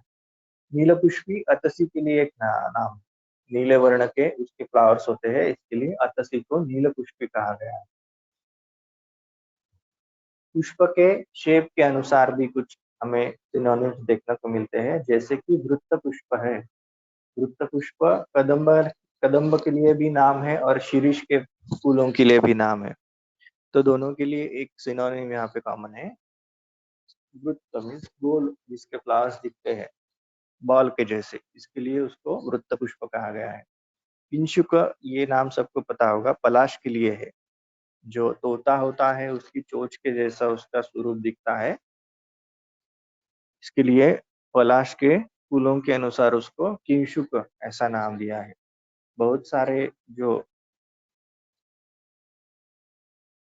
पेड़ पे जो फूल होते हैं वहां पे बहुत सारे तोते बैठे हैं, इसका उसका नजारा देखने को मिलता है कि चोंच के जैसे उसके फूल होने की वजह से। पलाश के लिए और एक सिनोनिम यहाँ पे आया है पुष्प के अनुसार, वो वक्र पुष्प ऐसा कहा है, जिसके फूल जो है वक्र होते। तो ये उसके आइडेंटिफिकेशन कैरेक्टर में हमें उसकी गिनती कर सकते हैं। वासा का सिनोनिम सबको पता है, सिंहास्य। सिंह का खुला हुआ जो जबड़ा होता है उसके जैसा स्वरूप वासा के फ्लावर्स का दिखता है। जस्टिस या एडाटोडा वैसिका जिसे हम वासा के नाम से पहचानते हैं, उसके फूल अगर हम देखें तो सिंहास्य की तरह दिखता है, सिंह के मुख के जैसा। वैसे ही धतूर को घंटा पुष्प कहते हैं। मंदिर में जो घंटी होती है, बेल बेल लाइक फ्लावर इसका होता है, इसलिए घंटा पुष्प एक सिनोनिम धतूर के लिए आया है। कुछ टच या फिर टेस्ट का स्वाद कैसा होता है या फिर स्पर्श करने के बाद फील कैसा होता है, उसके अनुसार भी कुछ नाम हमें मिलते हैं। अभी यहाँ पे सबके फोटो मैंने नहीं यहाँ पे पोस्ट किए, लेकिन कुछ नाम इसमें से भी है। खरपुष्प मरुबक को कहते हैं। ओरिगेनम मैजुराना ये जो प्लांट है मरुबक के नाम से हम यूज करते हैं, तो उसको खरपुष्प कहा जाता है। खरस्पर्शी उसके पुष्प होते हैं इसलिए। बर्बरी मीन्स जो सब्जा जिसे हम कहते हैं, उसको खरपुष्पा ये सिनोनिम कहा है। फूल पुष्प इक्षु के लिए कहा है। इक्षु के अगर आप फ्लावर्स देखे तो कारपास के जैसे उसमें से सॉरी कारपास के जैसा उसका फील होता है टच करने के बाद, इसके लिए उसको तूल पुष्प कहा गया है। तूल मीन्स कारपास। गुड़ पुष्प, मधु के जो पुष्प होते हैं वह स्वाद में मीठे होते हैं, इसलिए उसको गुड़ पुष्प कहा है। फ्लावरिंग सीजन के अनुसार भी कुछ नाम हमें प्लांट्स के लिए दिए हुए मिलते हैं, जैसे कि वसंत दूत, वसंत के आगमन की सूचना करने वाला, ये वसंत को वसंत दूत कहा है। आम्र के लिए ये पर्याय। वैसे ही वसंत दूत की ऐसा भी एक पर्याय हमें मिलता है, वो पाटला के लिए मिलता है। तो इनके फ्लावरिंग के जो सीजन्स है वो वसंत ऋतु के अनुसार हमें मिलते हैं। बसंत ऋतु जब स्टार्ट होती है तब इनका फ्लावरिंग स्टार्ट होता है। परावृष्य कुटज को कहा है, जो परावृत ऋतु होती है उस सीजन में कुटज के लिए कुटज को फ्लावरिंग आते हैं। तो ये फील्ड पे जब आप जाओगे प्लांट्स देखने के लिए, तो ये सिनोनिम्स जो है ये आपको याद आएंगे। इस सीजन में हमने इस प्लांट को फ्लावरिंग देखा था, तो इसके अनुसार ये नाम हमें याद रख सकता है। जैसे कि शरदिका, बकुल के जो फ्लावरिंग होते हैं वो नॉर्मली शरद ऋतु में स्टार्ट होता है, तो इसलिए शरदिका उसका एक नाम। अर्क के लिए एक नाम आया है, वो सबको पता होगा, सदा पुष्प। अर्क एनी सीजन में फ्लावरिंग कंडीशन में होता है, सभी सीजन में, इसके लिए उसको सदा पुष्प कहा है। वैसे ही फलों के बारे में भी एक सदाफल नाम प्लांट को दिया हुआ मिलता है, वो बिल्व को सदाफल कहा है। सभी सीजन्स में बिल्व फल उसमें लगे हुए हैं। तो ये फ्लावरिंग सीजन के अनुसार कुछ नाम हमें मिलते हैं। फलों की कुछ कैटेगरीज हमें अभी देखनी है। Shape of the fruit, shape फल का कैसा है उसके अनुसार कुछ नाम हमें मिलते हैं। जैसे यहाँ पे पहला चित्र हम देख सकते हैं, दंड फल। आरगवत की जो फली होती है दंड के जैसे दिखती, स्टिक के जैसा, इसलिए उसको दंड फल कहा है। इसको बॉटनी में भी ड्रम स्टिक कहा है। ड्रम बजाने के लिए जो स्टिक्स इस्तेमाल होती है वैसे उसका स्वरूप है, इसके लिए ड्रम स्टिक इसको कहा जाता है। हमारे यहाँ पे इसको दंड फल कहा जाता है। पेटारी जो है, जो पेटी के जैसा, तो पिटारे के जैसा जिसका स्वरूप होता है फल का, उसको पेटारी कहा गया है। अतिबला के लिए ये सिनोनिम कहा है। अतिबला का फ्रूट अगर आप देखो, अबिकुलम इंडिकम नाम से जो प्लांट हमें मिलता है वो अतिबला के नाम से हम यूज करते हैं। उसके फ्रूट का स्वरूप अगर देखो तो वो पिटारे की तरह दिखता है। चित्रफल इंद्रवारुणी के लिए दिया हुआ नाम। इंद्रवारुणी का फ्रूट अगर आप देखो तो वो उस पर डिजाइन होता है, चित्र के जैसा उस पर चित्रित किया होता है, कुछ ऐसा उसका स्वरूप दिखता है, इसलिए चित्रफल उसको कहा है। तो चित्रफला और एक चीज को नाम है उसका कंटकारी। कंटकारी के जो फल है उसके लिए भी चित्रफला ऐसा नाम में देखने को मिलता है। आवर्तनी, ये नाम सबको पता होगा। हेलिक्टरस आइसोरा मराठी में जिसको मुरुड शेंग कहते हैं, उसका स्वरूप जो है वो ट्विस्टेड फली जैसा होता है, इसलिए उसको मुरुड शेंग कहते हैं। और आवर्तनी, आवर्तन जिसमें देखने को मिलते हैं स्पाइरल जैसी रचना, इसलिए उसको आवर्तनी नाम दिया। हेलिक्टेरस आइसोरा। अगर बॉटनिकल जो नेम्स होते हैं, साइंटिफिक नेम उसको जो दिए होते हैं टैक्सोनॉमी के हिसाब से, उसमें भी कुछ इन चीजों का ही आधार लिया होता है उसके स्वरूप के बारे में। हेलिक्टेरस आइसोरा ये भी है, हेलिक्स के जैसी जिसकी रचना है, उसके जीनस का नाम उन्होंने हेलिक्टेरस कहा, तो उसकी रचना के अनुसार उसका लैटिन नेम भी हम देख सकते हैं, हेलिक्टेरस आइसोरा। फल के अनुसार कुछ नाम हमें यहाँ पे देखने को मिलते हैं। ताम्रफल, अंकोल या अंकोट के लिए यहाँ पे ताम्रफल ऐसा पर्याय है। रक्तफल ये वट के लिए पर्याय है। दूसरा एक रक्तफल है वो बिम्बी है, कॉक्सिनिया ग्रैंडिस या कॉक्सिनिया इंडिका, जो बिम्बी के नाम से हम जानते हैं, वो भी रक्तफला उसको कहते हैं। नीलफल जम्बू के लिए इसका एक सिनोनिम है। तो ये वर्ण के अनुसार अलग अलग प्लांट्स हम आइडेंटिफाई कर सकते हैं फलों के वर्ण के अनुसार। चित्रफला हमने देखा था कंटकारी का नाम है, वैसे ही वृत्तफल जो है अमलकी को कहते हैं। स्फेरिकल शेप में जिसके फल आते हैं उसको वृत्तफल कहा जाता है। कुंभी एक कैरिया आर्बोरिया नाम का प्लांट है, जो हमारे ग्रंथ में कुंभी के नाम से इस्तेमाल हम करते हैं। तो कुंभी का जो फल होता है कुंभ के जैसा, घड़े के जैसा दिखता है, इसलिए उसको कुंभी कहा गया है। कोशातकी जो होती है, जो तरोई जिसे हम हिंदी में कह सकते हैं, तो उसको मृदंग फला ऐसा नाम है। मृदंग जो वाद्य होता है उसके जैसी रचना इसके फल की होती है। लफा एक्टेंगुला ऐसा का नाम है, तो इसके अनुसार उसको मृदंग फला कहा है। गोरक्षी का एक उल्लेख मैंने पिछली बार किया था, पंचपर्णिका उसको कहते हैं। ये पर्ण जो है 5 के ग्रुप में आते हैं, इसलिए पंचपर्णिका उसका एक नाम है। और फल का जो दंड है तो दीर्घ दंड उसके लिए एक नाम है। फल का जो वृंत होता है, फ्रूट का जो स्टॉक जिसे हम कहते हैं, वो दीर्घ होता है, इसलिए उसको दीर्घ दंड ऐसा एक नाम है। मानव फल, फल का जो मान होता है, उसका जो वेट होता है, उसके या फिर फल का जो मेजरमेंट होता है उसके अनुसार उसके कुछ नाम हमें मिलते हैं। जैसे अक्षफल या कर्षफल है, विविधक को कहते हैं। कोल जो है हम बदर को कहते हैं। बदर के जो अलग अलग टाइप्स होते हैं उसमें से एक कोल है। कोल एक मान परिभाषा में से मान है। ऐसे ही कुछ नाम मरीच पिप्पली ऐसी चीजों के लिए भी है, उनको कोला कहते हैं या कोल, ऐसे भी उसके सिनोनिम्स मिलते हैं। तो पंचकोल में जो इस्तेमाल होते हैं इन द्रव्यों में कुछ चीजों के नाम कोल के अनुसार दिए हैं।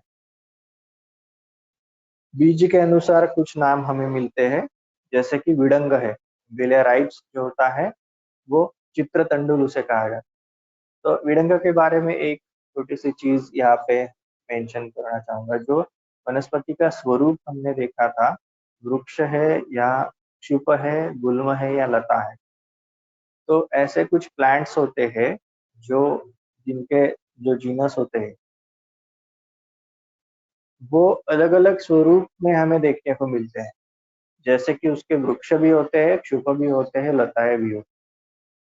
तो विडंग भी ऐसे ही है। एम्बुलिया राइब्स जिसे हम कहते हैं आइडियली, जिसे हम विडंग के नाम से यूज करते हैं, वो एक्चुअली लता होती है।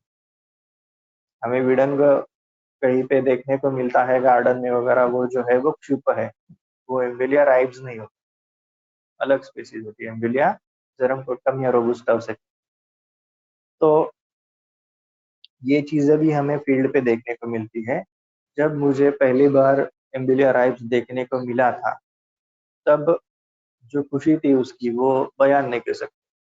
तो ये चीजें फील्ड पे ही एक्सपीरियंस करने को मिलती है। एम्बुलिया राइब्स रेयर चीज होती है और वो देखने को मिलना एक आपका लक पे निर्भर होता है, आपको कहीं पे तो देखने को मिल सकता है। तो वनस्पति का एक ही जीनस अलग अलग स्वरूप में कैसे आपको देखने को मिलता है, ऐसे उसका एक एग्जाम्पल है। एम्बुलिया राइब्स जो है वो लता होती है, एम्बुलिया रोबुस्टा जो है वो क्षुप होता है। बीज के अनुसार और एक नाम हमें देखने को मिलता है एरंड के लिए, चित्र बीजा। इसके बीज पे अलग अलग डिजाइन हमें देखने को मिलते हैं, इसके लिए चित्र बीजा उसको कहा है। मूल के अनुसार ये कुछ नाम हमारे पास, जटा, जटा मांसी के लिए है। बालों की जटा के जैसा दिखने वाला जिसका मूल है, ऐसी जटा मांसी। रक्तमूला मंजिष्ठा के लिए कहा गया सिनोनिम। मंजिष्ठा का अगर मूल निकाल के देखो तो वो रक्त वर्ण का आपको देखते हैं। तो उसके लिए भी अलग अलग स्टेजेस में ये मूल के अनुसार उसके नाम देखते हैं।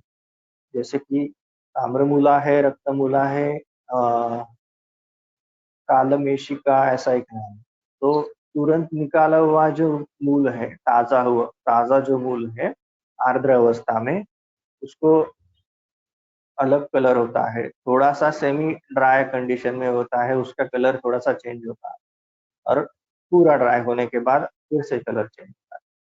तो उसके अनुसार भी ये 3 नाम उसके में, ताम्रमूला, रक्तमूला, कालमेशिका। ऐसे नाम हमें मंजिष्ठा के बारे में ही अलग अलग स्टेजेस में मूल के बारे में देखने को मिल सकते। लांगली के बारे में सबको पता है, लांगलाकार मूलम ऐसा जिसका स्वरूप है। लांगल मीन हल, हल के जैसा जिसका मूल का स्वरूप है उसको हम लांगली कहते हैं। ग्लोरियोसा सुपरबा जो प्लांट हमने देखा था, उसके मूल का स्वरूप जो है हल के जैसा होता है, इसके लिए उसको लांगली कहा जाता है। शतमूली शतावरी का सिनोनिम है, ये हम सबको पता है। एक ही बार में 100 अलग अलग मूल उसके हो सकते हैं। शतमूली, सहस्रमूली, ये दोनों ही उसके पर्यायी नाम है। मल्टीपल नंबर ऑफ रूट्स, एक ही सांप से निकलने वाले, तो ये उसके लिए पर्याय है शतमूला। बहुत सारे मूल जिसको एक ही बार से निकलते हैं, तो शतावरी के लिए एक नाम है। ऐसे ही एक नाम बहुमूला है। बहुमूला उशीर के लिए है। नंबर ऑफ रूट्स के जैसे हमने शतावरी देखा, वैसे ही उशीर के बारे में भी कहा है। उसकी गणना नहीं कर सकते, इतने ज्यादा उसको रूट्स होते हैं एक ही साथ निकलने वाले, तो उसको लिए बहुमूला ऐसा एक पर्याय उसके लिए कहा है। विटप, ट्रंक ऑफ द ट्री जो होता है, मराठी में जिसको कोड कहते हैं, तो उसका वर्ण या स्वरूप उसके अनुसार हमें कुछ नाम मिलते हैं। श्वेत विटप, सफेद कलर का जिसका ट्रंक है, सफेद कलर की जिसकी छाल है, उसके अनुसार अर्जुन को यह नाम मिला है, श्वेत विटप। अर्जुन का आइडेंटिफाई करने के लिए कुछ नाम और भी है, जैसे कि नदी सर्ज है, नदी के आसपास उगने वाला। नेचुरली अर्जुन के जो पेड़ होते हैं नदी के आसपास हमें देखने को मिलते हैं, तो इसके अनुसार उसको एक सिनोनिम है नदी सर्ज।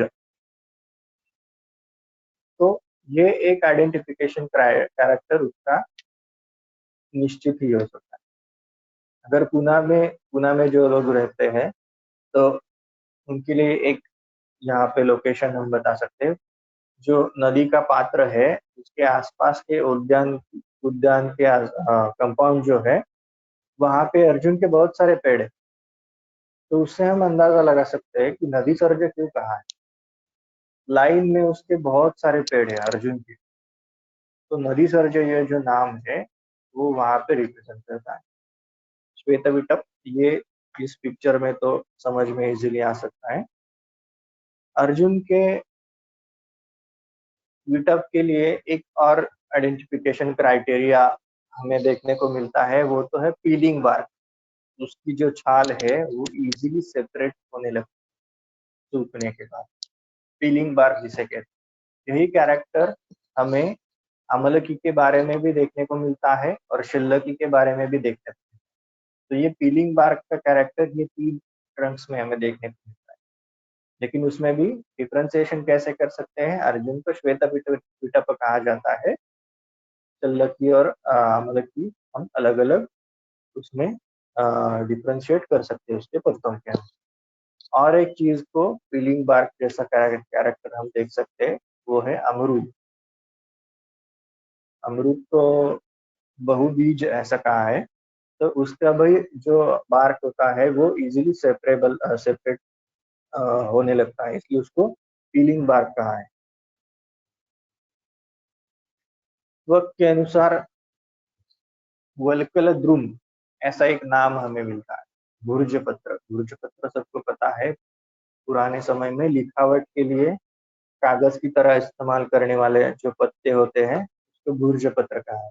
भुर्ज वृक्ष जो होता है उसके त्वक जो है वो ऐसी सेपरेट होके बहुत लंबे लंबे शीट्स उसके निकाल सकते हैं हम, जिसपे हम कागज की तरह लिख सकते हैं। तो वल्कल द्रुम ऐसा भुर्ज के लिए सिनोनिम आया। ग्रंथि या फिर पर्व, ग्रंथि का मीनिंग यहाँ पे पर्व ऐसा लेना है, जॉइंट्स या फिर नोड्स। उसके अनुसार कुछ नाम हमें प्लांट्स के बारे में मिलते हैं। षडग्रंथा, ये नाम सबने सुना होगा त्वचा के बारे में।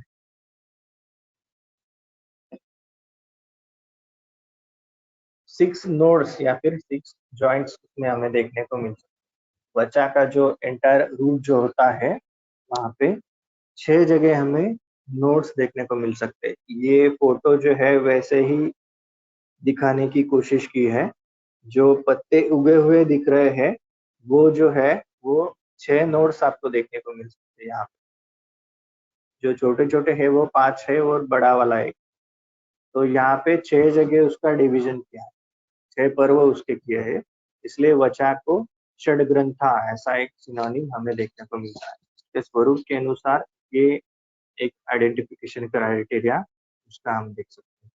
ग्रंथिल ऐसा करीर को नाम आया है। ग्रंथिल बहुत सारे जिसमें नोड्स है, जिसकी शाखाओं में बहुत सारे जॉइंट्स है, ऐसा जिसका स्वरूप है वो ग्रंथिल ऐसा करीर के लिए नाम हम देख सकते हैं। करीर मीन्स कैपेरिस डेसिडुआ, जिसे हम कहते हैं मरुभूमि में उत्पन्न होने वाली एक वनस्पति है। जैसे जीरोफाइट्स जिसे हम कहते हैं कांटे वाली वनस्पतियां, जहाँ पे ड्राई रीजन होता है वहां पे ये ज्यादा उत्पन्न होती है। क्षीर के अनुसार कुछ नाम हमें देखने को मिलते हैं, जैसे कि स्वर्ण क्षीर, ये सबको पता होगा। अर्जिमन मैक्सिकाना नाम से जो प्लांट हम देखते हैं, ये भी एक तरह से जीरोफाइट से है। जब खेतों में फसल नहीं होती, खेत खाली होते हैं, तब बहुत सारे स्वर्णक्षीरी के प्लांट्स हमें वहां पे देखने को मिलते हैं। ज्यादातर ड्राई रीजन में ये चीज ज्यादा देखने को मिलती है। उसको अगर थोड़ा सा छेद लिया जाए उसके कांड को या पत्र को, तो उसमें से पीले वर्ण का क्षीर बाहर निकले। एक्सुडेट जो होता है, लैटेक्स जो होता है, वो पीले वर्ण का होता है, इसलिए उसको स्वर्ण क्षीरी के नाम से जाना जाता है। वैसा ही एक नाम क्षीरपर्ण अर्क के लिए आया है। फोटोग्राफ्स में हम देख सकते हैं, पत्ते का अगर हम सेक्शन ले, पत्ते को हम काटे, तो उसमें से क्षीर बाहर निकलने लगता है। तो ये कैलाट्रोपिस जायजेंशिया और कैलाट्रोपिस प्रोसेरा, ये दोनों स्पेसीज हम अर्क के नाम से यहाँ पे इस्तेमाल करते हैं। अर्क और अलर्क, दो जो भेद हमारे यहाँ पे ग्रंथ में दिया है, उसके लिए ये दो स्पेसीज हम इस्तेमाल कर सकते हैं। कंटक के अनुसार कुछ नाम हमारे पास है, जैसे कि खदीर के लिए रक्त कंटक और कुब्ज कंटक। कुब्ज मीन्स वक्र, ऐसी अवस्था में जो कंटक है उसको कुब्ज कंटक कहा जाता है, और उसका कलर रक्तवर्णी है, इसलिए रक्त कंटक कहा जाता है। केतकी का जो पत्ता है, पैंडार्नस ओडोराटिसिमस, ऐसा जिसका नाम केवड़ा जिसे मराठी में हम कहते हैं, उसके पत्ते अगर हम देखें तो पत्तों को कांटे होते हैं उल्टी दिशा में, इसलिए उसको कंटक दल कहा जाता है। जिसके दल को या पत्र को काटे हो, ऐसा कंटक कंट दल, ऐसा केतकी के लिए नाम। कंटक द्रुम शाल्मली के लिए पर्याय है, जिसके एंटायर बॉडी पे कंटक हो, उसको शाल्मली कहा, सॉरी कंटक द्रुम कहा है, शाल्मली के लिए ये पर्याय नाम है। तो ये कांटे वाली जो वनस्पतियां होती है, जैसे शाल्मली है, कंटक द्रुम, ये जब तक छोटी होती है जिसका ट्रंक, तब तक ही इस पे कांटे हमें देखने को मिलते हैं। जैसे जैसे उसका ट्रंक का साइज बढ़ते जाता है, कांटे जो है अंदर छिप जाते हैं। तो ये एक मैकेनिज्म ये प्लांट्स के बारे में देखने को मिलता है। तो इसका रीजन भी है, दो प्लांट की सुरक्षा के लिए की हुई प्लांट में रचना, खुद की सुरक्षा के लिए उसने कुछ तो उपाय वहां पे, जब तक छोटा होता है तब तक उसको कांटे होते हैं, क्योंकि जब छोटा होता है तब कोई भी जानवर जो है उसको धक्का देके गिरा सकता है। तो खुद की रक्षा के लिए निर्माण किया हुआ एक मैकेनिज्म है ये कांटे वाला। जब वो बड़ा हो जाता है, तब कोई भी जानवर या कोई भी लोग उसको धक्का देके नहीं गिरा सकते, वो स्ट्रांग हो जाता है, इसलिए उसको कांटे की जरूरत नहीं। तो ये मैकेनिज्म शाल्मली में भी देखने को मिलता है, आसाना जो है ब्राइडेलिया रेटुसा, उसमें भी देखने को मिलता है। जब ट्रंक छोटा होता है तब उसमें कांटे होते हैं, जैसे जैसे उसका सरकमफ्रेंस बढ़ने लगता है वैसे वैसे कांटे उसमें छिप जाते हैं। तो ये एक आइडेंटिफिकेशन क्राइटेरिया हमें फील्ड पे देखने को मिलता है। तो अलग अलग स्वरूप में इसके ट्रंक अब हम देखें तो ये कैरेक्टर पता चलता है। इक्षुरक जो होता है, हाइग्रोफाइला ऑरिकुलाटा या फिर एस्टेराकैंथा लॉन्गिफोलिया, ऐसे नाम से आपके बुक में ये मिलेगा। कोकिलाक्ष जिसका नाम है, कोकिलाक्ष को चक्रकंटक कहा है। उसके कंटक की रचना हम देखें तो जहाँ पे वो पर्व होते हैं वहां से चक्राकार उसके कंटक का कंटक वहां पे उगते हैं, इसलिए चक्रकंटक ऐसा इसके लिए पर्यायी नाम उन्होंने कहा। कंटक के अनुसार और कुछ नाम हमारे सामने है। अदक कंटक, शतावरी, तीक्ष्ण कंटक, बबूल, कंटकी, खदीर वार्ता की, गोक्षुर, तीनों के लिए कंटकी नाम है। शतावरी के कांटे अगर आप जाके देखो उसके स्टेम के, तो अधक कंटक पीछे की तरह झुके हुए हैं, इसलिए उसको अधक कंटक कहा है। कांड के अनुसार कुछ नाम हमारे सामने आते हैं, जैसे कि त्रिवृत है, तीन धारा वाला, तीन थ्री एजेस जिसके स्टेम को हो, उसको त्रिवृत कहा जाता है।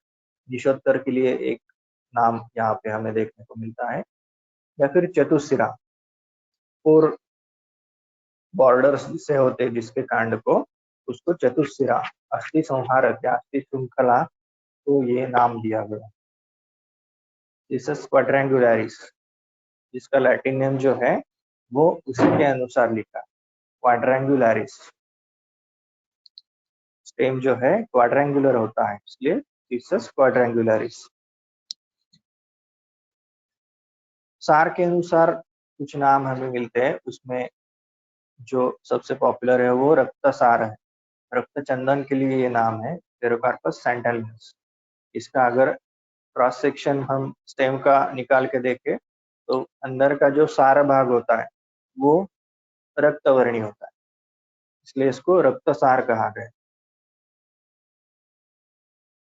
हाँ, ये श्रुव वृक्ष के बारे में जो हमने पहले स्लाइड में देखा था, श्रुव वृक्ष इस नाम से प्लांट के आइडेंटिफिकेशन तक हम कैसे पहुंच सकते हैं। तो जो शोधनादि गण संग्रह में श्रुव वृक्ष ऐसा एक नाम हमें देखने को मिलता है तो गण में, तो उसकी टीका करते हुए हेमाद्रि ने डायरेक्टली विकंकत नाम से उसको दिया है और अरुण दत्त ने उसके स्वरूप के बारे में कुछ वर्णन किया है। तो कंटकी वृक्ष होता है ऐसा उन्होंने कहा है। तो श्रुव वृक्ष को श्रुव वृक्ष क्यों कहा है, उसका अगर हम थोड़ा सा पीछे जाके उसका ढूंढने की कोशिश करें तो कुछ चीजें हमारे सामने आती है। श्रुवा का मीनिंग होता है हवन करने के लिए हम जब घृत डालते हैं हवन में, तो वो डालने के लिए जो पालिका होती है उसको श्रुवा कहा जाता है। और जो श्रुवा होती है उसको बनाने के लिए जो लकड़ी इस्तेमाल करते हैं, उन वृक्षों में ये विकंकत का वृक्ष है। तो अलग अलग वृक्ष से बनाई हुई श्रुवा को उस वृक्ष का नाम दिया जाता है। तो ये वैकंकती श्रुवा ऐसा भी उसमें है। तो श्रुवा निर्माण करने के लिए यूज करता है, इसलिए लिए श्रुव वृक्ष ऐसा उसका एक पर्याय है। तो ये एक रेफरेंस भी साथ में दिया है। यज्ञ का ये यज्ञ के वर्णन का एक ग्रंथ है, उसके बारे में वैकंकत श्रुव अप्यस्यैव भेदः, वैकंकत का उल्लेख ये श्रुवा निर्माण के वृक्षों में यहाँ पे किया हुआ मिलता है। तो प्लांट आइडेंटिफिकेशन के लिए ये नाम कैसे हम यूज कर सकते हैं, ये उसका एक एग्जाम्पल। नामों का अर्थ हमें ढूंढना है और उस तक पहुंच के प्लांट को आइडेंटिफाई करना। टीका में तो डायरेक्टली दिया है, उसके बारे में कुछ प्रॉब्लम नहीं है, लेकिन एक्चुअल उसका मीनिंग क्या होता है उसके अनुसार भी प्लांट के आइडेंटिफिकेशन तक हम पहुंच सकते हैं। तो ये उसके यूज के बारे में एक पर्याय है। जैसे कि यज्ञांग या यज्ञीय है, खदीर का जो काष्ठ होता है यज्ञ में इस्तेमाल होता है, इसके लिए उसको यज्ञांग या यज्ञीय कहा है। तो ऐसे उसके ट्रेडिशनल जो यूजेस होते हैं उसके अनुसार भी हम आइडेंटिफिकेशन कर सकते हैं।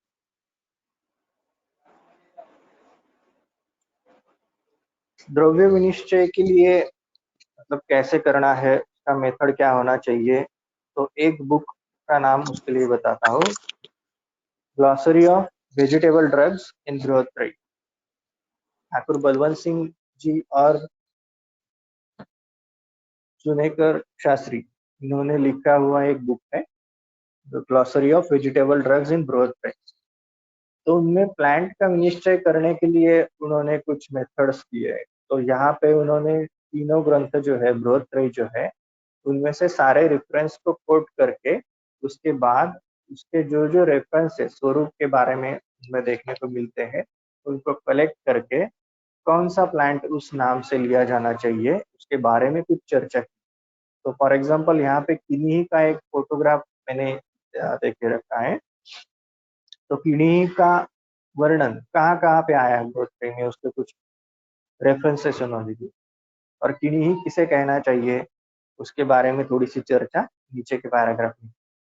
तो किन्ही कहाँ पे आता है, वाग्भट के सूत्रस्थान में जो 15वां चैप्टर है शोधनादि गण संग्रह, उसमें अर्कादि वर्ण में श्वेता युग्मम ऐसा एक वर्ड हमें देखते हैं। तो श्वेता युग्मम में से कौन सी दो चीजें श्वेता के नाम से हमें लेनी है, श्वेता और महाश्वेता के नाम से, तो उसका विनिश्चय करने के लिए अरुण दत्त एक कहा किन्ही द्वितीया पालिनी सोनिया ऐसा कहते हैं। तो किन्ही के नाम से कौन सी चीज हमें लेनी है, इसका विनिश्चय अगर हमें करना है तो किन्ही नाम से कौन कौन सी चीजें प्रचलित है, कौन कौन से वनस्पति प्रचलित है, ये हमें देखना पड़ता है। तो एक हमें पता है अपामार्ग का पर्यायी नाम जो है किन्ही है, तो श्वेत अपामार्ग किन्ही नाम से यूज कर सकते हैं। या फिर दूसरा इन्होंने जो आइडेंटिफिकेशन उसका किया है वो श्वेत शीर्ष है, अल्बिजिया प्रोसेरा। श्वेत शीर्ष को किन्हीं के नाम से यूज करने का क्या कारण है, उसके कुछ कारण उन्होंने दिए हैं। गुणधर्म जो है अर्कादी गुणों के अनुसार, अर्कादी गण के अनुसार वो गुणधर्म ये अल्बिजिया प्रोसेरा में पाए जाते हैं। स्वतः विषग्न भी है, क्रोमिग्न भी है, तीक्ष्ण भी है, अर्कादी वर्ग के जैसे काम करने वाला, और उसके साथ में ही कई बार लोकल नाम जो होता है, लोकल नाम उसके विनिश्चय में एक महत्वपूर्ण भूमिका निभाता है। जैसे इसको मराठी में किणीचा वृक्ष कहते हैं। किणीचा वृक्ष ऐसा उसका लोकल नाम। इसके लिए ये किणी ही नाम का अपभ्रंश हो सकता है, ऐसा इसका विचार हम करते हैं। तो आइडेंटिफिकेशन तक हमें पहुंचाने के लिए एक सीढ़ी की तरह काम करता है। तो मेथड कौन सा होना चाहिए उसका विनिश्चय करने के लिए, इसके लिए कुछ पॉइंट्स हमें इस पैराग्राफ में मिल सकते हैं। तो ये बुक जो है glossary of vegetable drugs in birth, ये आइडेंटिफिकेशन के लिए एक इम्पोर्टेंट बुक। ये कुछ फोटोग्राफ्स ऐसे दिया है। तो प्लांट आइडेंटिफिकेशन जो है वो आसान होने के लिए क्या होना चाहिए आपके पास? तो सबसे पहली चीज है पैशन होना चाहिए। कहाँ पे भी जाओ आपको प्लांट्स ही दिखने चाहिए, ऐसा एक उसके लिए हम कह सकते हैं। तो हम मूवीज देख रहे हैं तो उसमें से प्लांट आइडेंटिफाई कर सकते हैं नहीं, तो कुछ मूवीज में से स्क्रीनशॉट लेके रखें। हमने एक नाम अर्जुन के लिए सुना था, नदी सर्ज। अभी जो लोग बैठे हैं वो सूखा हुआ नदी का पात्र है, और बड़े बड़े जो वृक्ष है उसके ट्रंक से हम पता कर सकते हैं श्वेत विटप वहां पे दिख रहा है, नदी के आसपास है, श्वेत विटप है, अर्जुन के पेड़ यहाँ पे हमें पता है। तो ये आइडेंटिफिकेशन हम वो देखते वक्त भी कर सकते। तो हम मराठी में कहते हैं जोड़ी स्थली काष्टी पाषाणी। किसी भी अवस्था में एक ही चीज का आप चिंतन करते रहो तो वो आपको समझने आने के लिए ज्यादा अच्छा होता है। तो ये प्लांट आइडेंटिफिकेशन में ये एक चीज है। और एक दूसरा एक फोटोग्राफ, एक मांझी नाम का मूवी था, उसमें से एक प्लांट का पिक्चर मैंने कैप्चर करके रखा था। ये गोरक्ष है, गोरक्षी नाम से जो प्लांट हमें मिलता है एडेंसोनिया डिजिटाटा, उसका एक फोटोग्राफ स्क्रीनशॉट यहाँ पे लेके रखा है। तो कहीं पे भी जाओ आपको प्लांट ही अगर नजर आते हो तो उसका आइडेंटिफिकेशन आपको ध्यान में रखने के लिए ज्यादा मुश्किल नहीं है। बहुत सारे स्टूडेंट्स पूछते हैं कि इतने सारे लैटिन नेम जो है वो आप ध्यान में कैसे रख पाते? तो उसके लिए सिंपल आंसर होता है, आप अगर किसी भी फ्रेंड्स को मिलते हो, आपके बहुत सारे फ्रेंड्स होते हैं, सबके नाम आपको याद रखने पड़ते हैं क्या?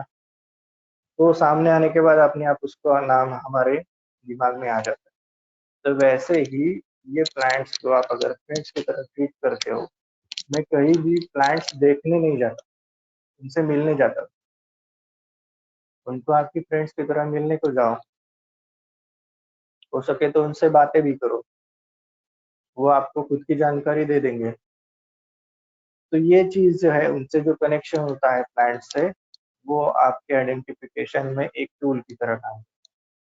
तो ये चीज जो होता है, मैं प्लांट्स के बारे में थोड़ा सा ज्यादा अटैच तो इसलिए ये सारी चीजें कह रहा हूँ। तो ये जो होता है, हम मराठी में उसको वेड कहतो, वेड असायला पाहिजे कुठल्या गोष्टीचं, तेव्हा त्या गोष्टी जास्त चांगल्या समजतात। म्हणून इसलिए ये सारी चीजें हमें ध्यान में रखनी पड़ती। ये कुछ बुक्स है प्लांट आइडेंटिफिकेशन के लिए, और भी है लेकिन ये मेरे सामने थे इसलिए उनके फोटो यहाँ पे लिखे थे। औषध नामरूप विज्ञान, मैंने जो कहा था, संजय कुमार लाले सर का जो बुक है, 2 पार्ट्स में है। तो जीवंती का जो फोटोग्राफ्स हमने देखे थे, तो हर एक प्लांट के निश्चय के बारे में अलग अलग कंडीशन में अलग अलग सीजन के फोटोग्राफ सर ने वहाँ पे कलेक्ट करके उस प्लांट का विनिश्चय करने का प्रयत्न। तो ये बुक आइडेंटिफिकेशन के लिए एक अच्छा है। जंगल ट्रीज ऑफ सेंट्रल इंडिया नाम से एक प्रदीप किशन जी का बुक मिलता है, वो फील्ड आइडेंटिफिकेशन गाइड के लिए बहुत अच्छा है। उसमें फूलों का एक एटलस है, पेड़ के बार्क का एक एटलस है, त्वचा का, उसके बाद पत्तों का एक एटलस है, फलों का एक एटलस है। तो अलग अलग पार्ट के अनुसार उसके फोटोग्राफ्स कलेक्टिवली वहां पे दिए। तो फील्ड में जब हमें किसी भी वनस्पति का एक आध पार्ट मिलता है, फॉर एग्जांपल फूल मिलते हैं, तो फूल को उसमें से मैच करके हम देख सकते हैं। तो ये आइडेंटिफिकेशन गाइड के तौर पे अच्छा साबित होता है। Glossary of vegetable drugs in growth tree, ये मैंने जिक्र किया था। आइडेंटिफिकेशन ग्रंथ के अनुसार कैसे करना है, उसके लिए गाइड के तौर पे हम इसको यूज कर सकते हैं। उसके साथ में ही एक भाव प्रकाश निघंटू का सुनेकर शास्त्री जी जो है, उनका जो बुक है वो आइडेंटिफिकेशन के लिए अच्छा है। तो उन्होंने पूरे भारत भर में कौन कौन सी चीजें उस नाम से यूज किए जाती है, उनके ऑप्शंस वहां पे दिए हैं। जैसे कि रासना है, फॉर एग्जांपल, रासना के नाम से देश के अलग अलग हिस्से में हम कौन कौन सी चीजें इस्तेमाल करते हैं, अलग अलग लोग कौन कौन सी चीजें इस्तेमाल करते हैं, उसकी कलेक्टिव इंफॉर्मेशन सर ने उस बुक में लिखी है।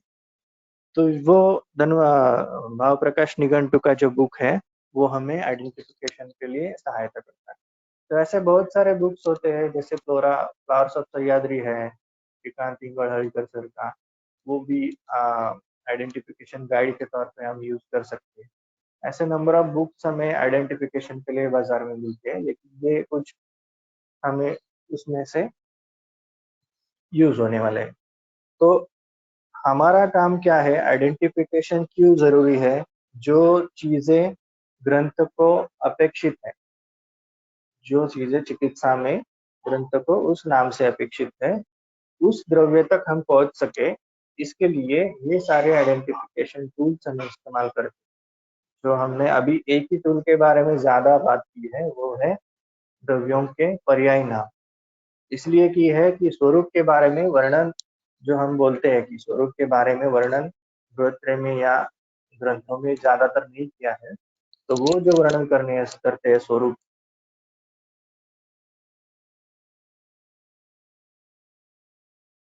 है, उसको बहुत ज्यादा इम्पोर्टेंस है।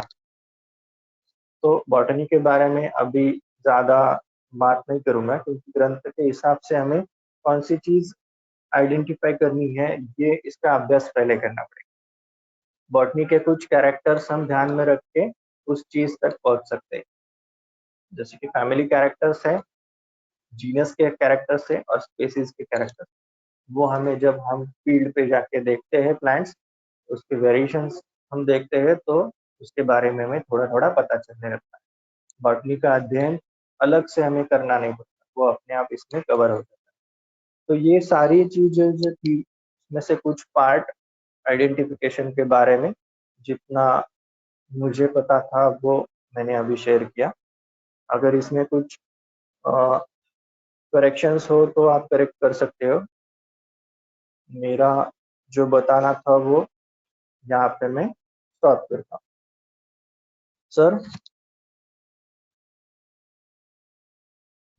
देवदत्त सर।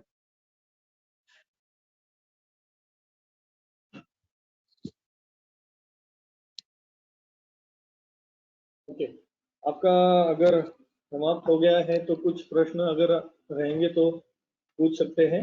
जी सर। हमारे साथ अभी हमारे साथ बहुत सारे लोग जुड़े हुए हैं, वो जो द्रव्यगुण विषय से संबंधित है। लीला भोर मैडम है, जितेंद्र तपस्वी सर यहाँ दिख रहे हैं मुझे।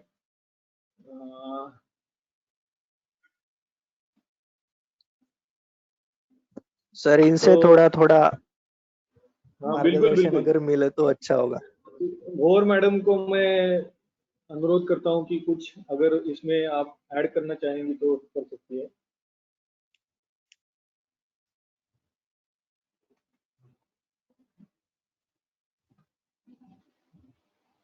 भोर मैडम। हेलो। हाँ मैडम। हाँ, गौरव सर ने बहुत ही अच्छा प्रेजेंटेशन किया है, और वनस्पति के फोटो के साथ उसका अर्थ और पर्याय, ये जो ग्रंथोक्त जो अनशन मेथड है वो उन्होंने बहुत सही तरीके से बताई है। मुझे और ज्यादा कुछ ऐड करना नहीं है, क्योंकि ये ऐसा है कि हर एक वनस्पति के बारे में अगर ले लिया जाए तो 1 2 3 4 दिन भी लग सकते हैं।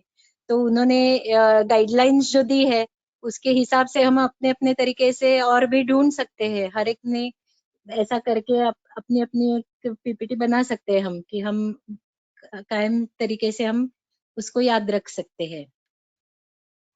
ठीक है, आपने ये डेकेलिप्टस का प्लांटेशन भी किया है ना, उसके ऊपर अगर कुछ।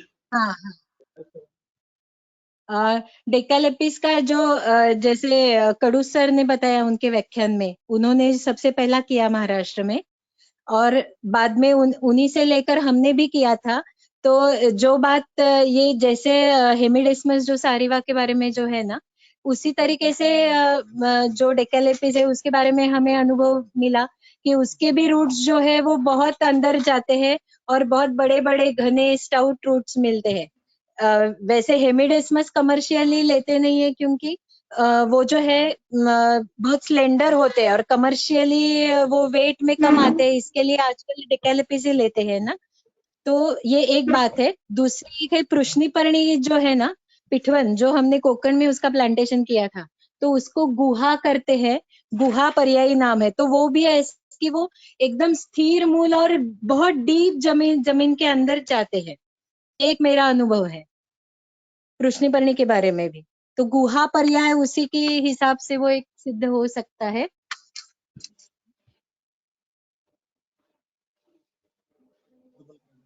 और हमारा जो कोकण में जो हर्बल गार्डन है, वहां पे हमने वो उसका प्लांटेशन किया था। तो वो निकालने के लिए हाथ से निकालना, वो शतावरी के रूट के बारे में भी ऐसा है, और कृष्णपर्णी पे इतने डीप जाते हैं कि वो मुश्किल हो जाता है सच में वो निकालना। 1-2 साल में ही बहुत बड़े हो जाते हैं, अंदर अंदर गंभीर मूल उसके नीचे जाते हैं।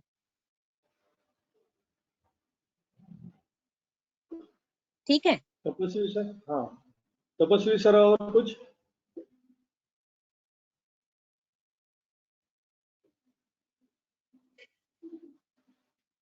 हाँ नहीं सर, सर ने गौरव सर का लेक्चर बहुत अच्छा था। जो कुछ आइडेंटिफिकेशन पॉइंट ऑफ व्यू से जो सर ने बताया वो अच्छा है। इसी के ऊपर अगर इसी के ऊपर मार्गक्रमण करे तो अच्छा है।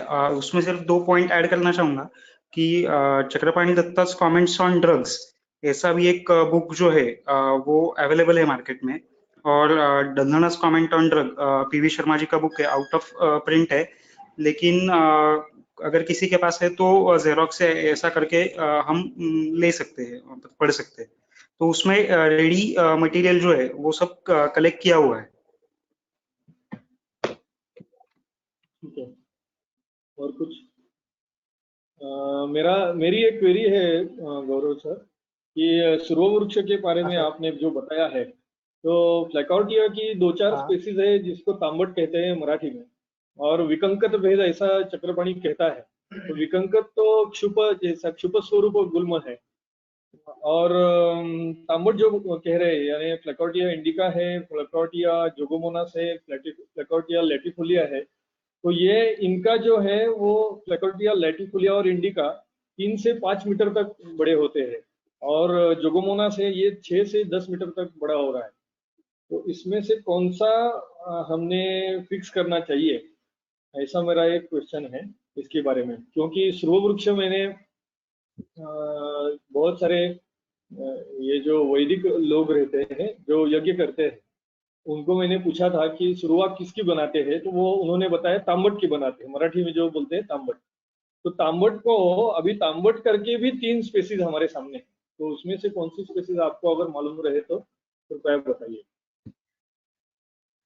सर एक्चुअली विकंकत के जो भेद है उनमें से फ्लैकॉर्शिया इंडिका जो है, तो उनके लिए एक नाम अजयन सदानंदन सर जो है केरल के, उन्होंने उसको अघोरी नाम से एक बार पोस्ट किया था। तो विकंकत के बारे में जो प्लांट्स अलग अलग मैंने देखे थे, एक जिम्नोस्पोरिया सेनेगालेंसिस, ये भी विकंकत के नाम से यूज किया जाने वाला प्लांट है, वो भी बहुत जगह पे मिलता है। तो उसको विकंकत कहा है। और दूसरा जो है फैकोर्शिया की स्पेसीज जो इंडिका है, उसको अघोरी नाम से सर ने एक बार पोस्ट किया था। इसका कारण एक्चुअली मुझे पता नहीं चला, लेकिन ये मतलब मेरे पास विकंकत के जो 2 प्लांट सोर्स थे, उसमें फ्लैकोर्शिया की जो स्पेसीज है वो, और दूसरा जिम्नोस्पोरिया रॉथियाना या जिम्नोस्पोरिया सेनेगालेंसिस, ऐसे 2 प्लांट विकंकत के मिलते। एक्चुअली सुरवा किसके बनाते हैं वो, उसके बारे में थोड़ा इतना ज्यादा नहीं पता। एक बार वैद्यपाद काळे ने ये पोस्ट किया था, इस सुरवा के बारे में जो वर्णन आया है, तो उन्होंने ये पोस्ट किया था, तो इसी का ये अंश यहाँ पे पोस्ट किया था। इस रुआ वृक्ष से पर्यायी नाम से हम प्लांट तक कैसे पहुंच सकते हैं। एक्चुअली किस स्पेसीज की बनाते हैं उसके बारे में ज्यादा जानकारी अभी नहीं। दूसरा एक प्रश्न मेरा है कि स्वर्णक्षीरी के बारे में आपने जो अर्जिमोन मैक्सिकाना जो बताई स्वर्णक्षीरी करके, वो तो इन्वेडर स्पीसीज है ऐसा सब लोग कहते हैं। तो साहित्यिक जो स्वर्णक्षीरी है उसके बारे में हम उसके बजाय ये ले सकते हैं या नहीं ले सकते, क्योंकि अपने आप में वो एक पॉइजनस प्लांट है।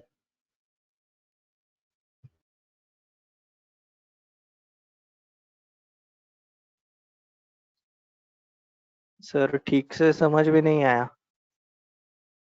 ये एग्जॉटिक प्लांट है इसलिए नहीं ले सकते, ऐसा ये जो प्रश्न है ना? आपने हाँ, दूसरा ऐसा आवाज है सर कि अपने आपकी आप ठीक में से नहीं वो है। विषारी, अपने हाँ आप जी में सर। वो ये है, विषारी है, यानी पॉइजनस प्लांट है। तो जी जो सर। ग्रंथ में स्वर्णक्षीरी करके जो उल्लेख आया है, उसके पर्याय में ये ले रहे हैं या वही है प्लांट, ऐसा मेरा क्वेश्चन। अभी सर स्वर्णक्षीरी के नाम से जो आइडेंटिफाई किया है, मतलब जो हम अभी बुक्स जैसे देखते हैं कि चुनेकर शास्त्री जी का बुक्स है, तो उन्होंने कुछ चीजों के आधार पे वनस्पति का निश्चय करके हमारे सामने पेश किया है। तो बॉटनिकल नेम उसका क्या हो सकता है? तो ऐसे जो जो हम निघंटु ग्रंथ या फिर जैसे वागा देसाई सर का बुक है या फिर निघंटु आदर्श जो है, इन बुक्स में स्वर्णक्षीरी के नाम से अभी अर्जिमोन मेक्सिकाना को निश्चित किया है। तो उसका अगर स्वरूप हम देखें तो स्वर्णक्षीरी पॉइजनस कैसे होता है, तो वो तीक्ष्ण विरेचन करके हनन कर सकता है। ऐसा उसका एक स्वरूप मॉडर्न मेडिसिन में भी देखने को मिलता है कि जो तीक्ष्ण रेचन करने वाले, जैसे जयपाल जो है तीक्ष्ण रेचन करके मारता है, वैसी ही चीज इसके बारे में पॉइजनस इफेक्ट में हम देख सकते हैं।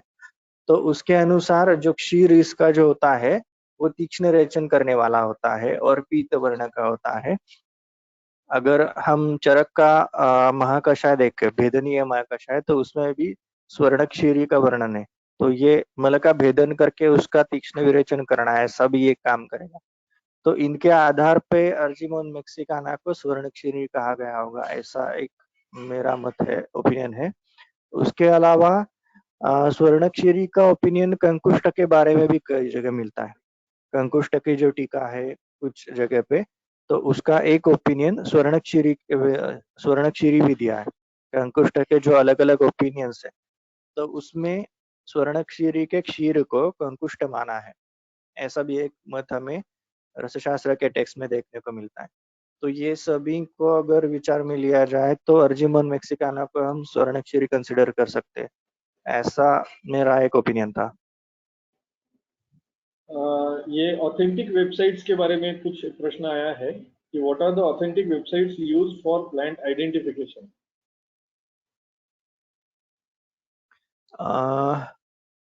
एक्चुअली डायरेक्ट आइडेंटिफिकेशन के बारे में तो ऐसा नहीं पता। मेरा जो उसका जो मेथड है कि प्लांट्स का आइडेंटिफिकेशन कैसे करना है वेबसाइट्स के थ्रू, तो मेरे दिमाग में कुछ कैरेक्टर्स होते हैं सामने, जो अनआइडेंटिफाइड अगर प्लांट मेरे सामने हो तो उसमें से कुछ कैरेक्टर्स मुझे आइडेंटिफाई हो सकते हैं, जैसे कि लीफ का पैटर्न है, फ्लावर्स का पैटर्न है, फ्रूटिंग का पैटर्न है, या फिर उसका होल प्लांट का नेचर है। उसमें से कुछ वर्ड्स मैं सर्च करके देख सकता हूँ गूगल पे, जैसे कि सेसाइल प्लांट्स, ये एक कैरेक्टर हो गया। सेसाइल प्लांट में भी अगर हमें जीनस तक हम पहुंच सकते हैं, जीनस के कुछ कैरेक्टर्स पता हो सकते हैं, जैसे कि सारा का अशोका है, जैसे कि कैलोट्रोपिस है, कैलोट्रोपिस भी सेसाइल। तो कैलाट्रोपिस जीनस तक मैं पहुंच गया, तो कैलाट्रोपिस सिर्फ ये वर्ड मैं गूगल में डाल दूंगा तो उसमें से कैलाट्रोपिस की सारी स्पेसीज की लिस्ट मेरे सामने आती है। सर्च के जो ऑप्शन आते हैं उसमें, तो मुझे जो चाहिए वो स्पेसीज मैं वहां से सिलेक्ट करके देख सकता हूँ, या फिर एक एक स्पेसीज के फोटोग्राफ निकाल के मेरा प्लांट्स किससे मैच हो रहा है वो देख सकता हूँ।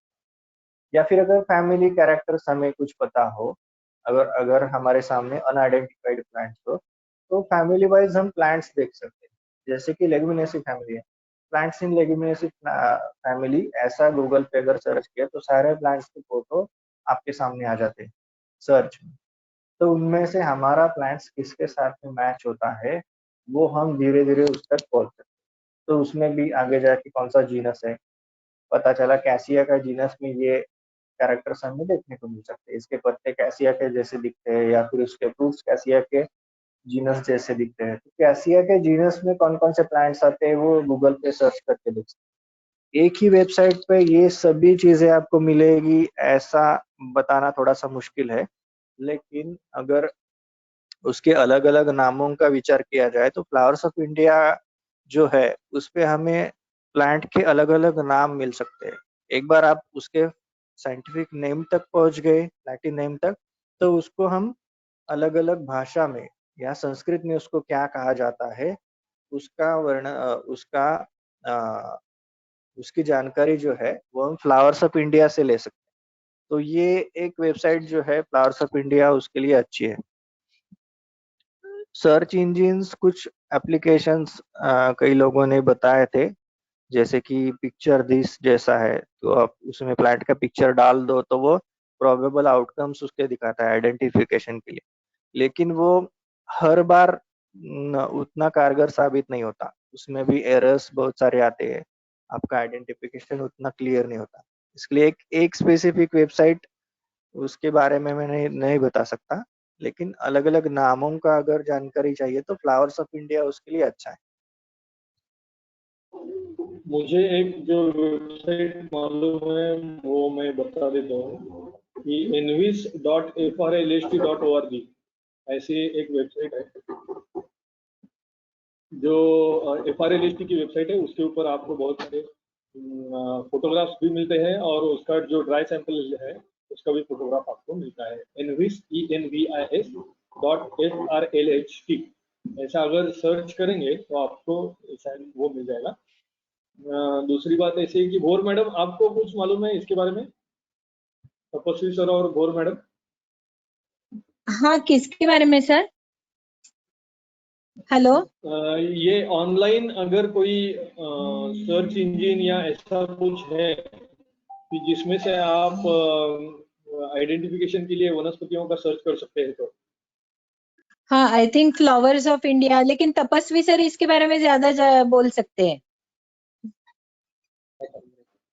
तपस्वी हाँ। सर।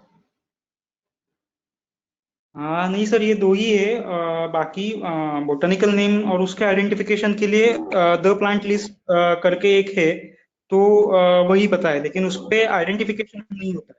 आपको डिस्क्रिप्शन और बाकी उसके अदर लिंक्स जो है वो वहां पे मिलेंगे, जैसे ईओएल है, एनसाइक्लोपीडिया ऑफ लाइफ वगैरह वगैरह बाकी सब, लेकिन आइडेंटिफिकेशन नहीं होगा वहां पे। डिस्क्रिप्शन और ये सब मिल जाएगा।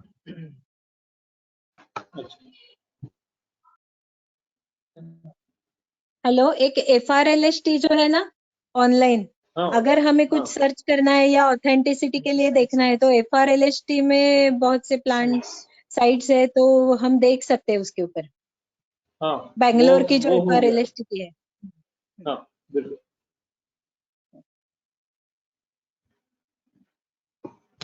सर एक flickr.com जो है एक्चुअली हाँ आइडेंटिफिकेशन के लिए नहीं है, लेकिन प्लांट्स के फोटोग्राफ्स और उसके जो अलग अलग भाषा के नाम है उसके लिए flickr.com भी एक अच्छी वेबसाइट है। अरविंद सर के भी बहुत सारे फोटोज उसमें अपलोडेड है, तो हम्म, पिक्चर कट्स के नाम से अरविंद सर के फोटोज वहाँ पे मिलते हैं और उसके आइडेंटिफिकेशन वहाँ पे उन्होंने लिखे हैं। तो ये भी क्या नाम एक से है? वेबसाइट देखने की, flickr.com। नहीं नहीं, अरविंद सर के फोटो कौन से नाम से है? नहीं, अरविंद सर के ही नाम से फोटो कट्स ही अरविंद सर का नाम जो है, और ओके ओके। उनकी इंफॉर्मेशन वहाँ पे सर आपका कैमरा ऑन कीजिए। एक मिनट है सर।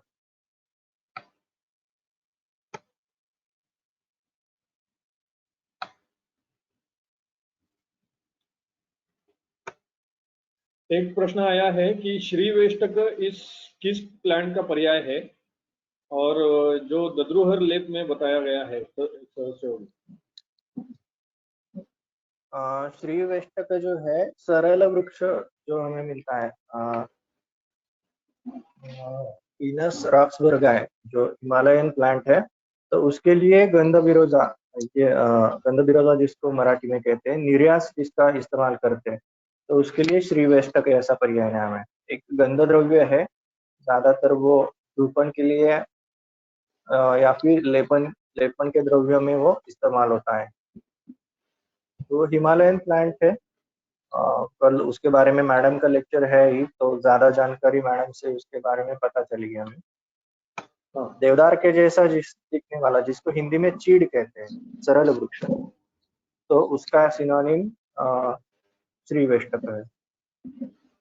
कल यानी 28 तारीख और 30 तारीख को बहुत बड़ी द्रव्य विज्ञान शास्त्र की फीस्ट है, क्योंकि मैडम हिमालयन प्लांट्स के ऊपर बोलने वाली है, बोर मैडम, और शायद 150 से भी ज्यादा प्लांट्स हमें दिखाई पड़ेंगे हिमालय के, तो वो हमने किसी ने मिस नहीं करना है।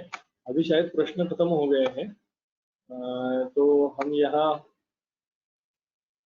समापन कर दें। जी सर। होंगे सर, धन्यवाद। जी सर, चलेगा।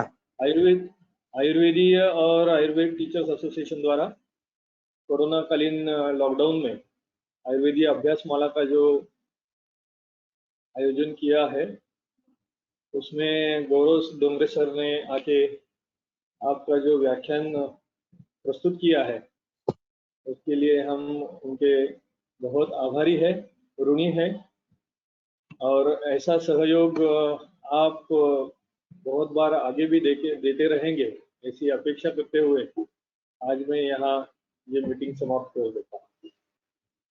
जी सर, जरूर। Thank you sir.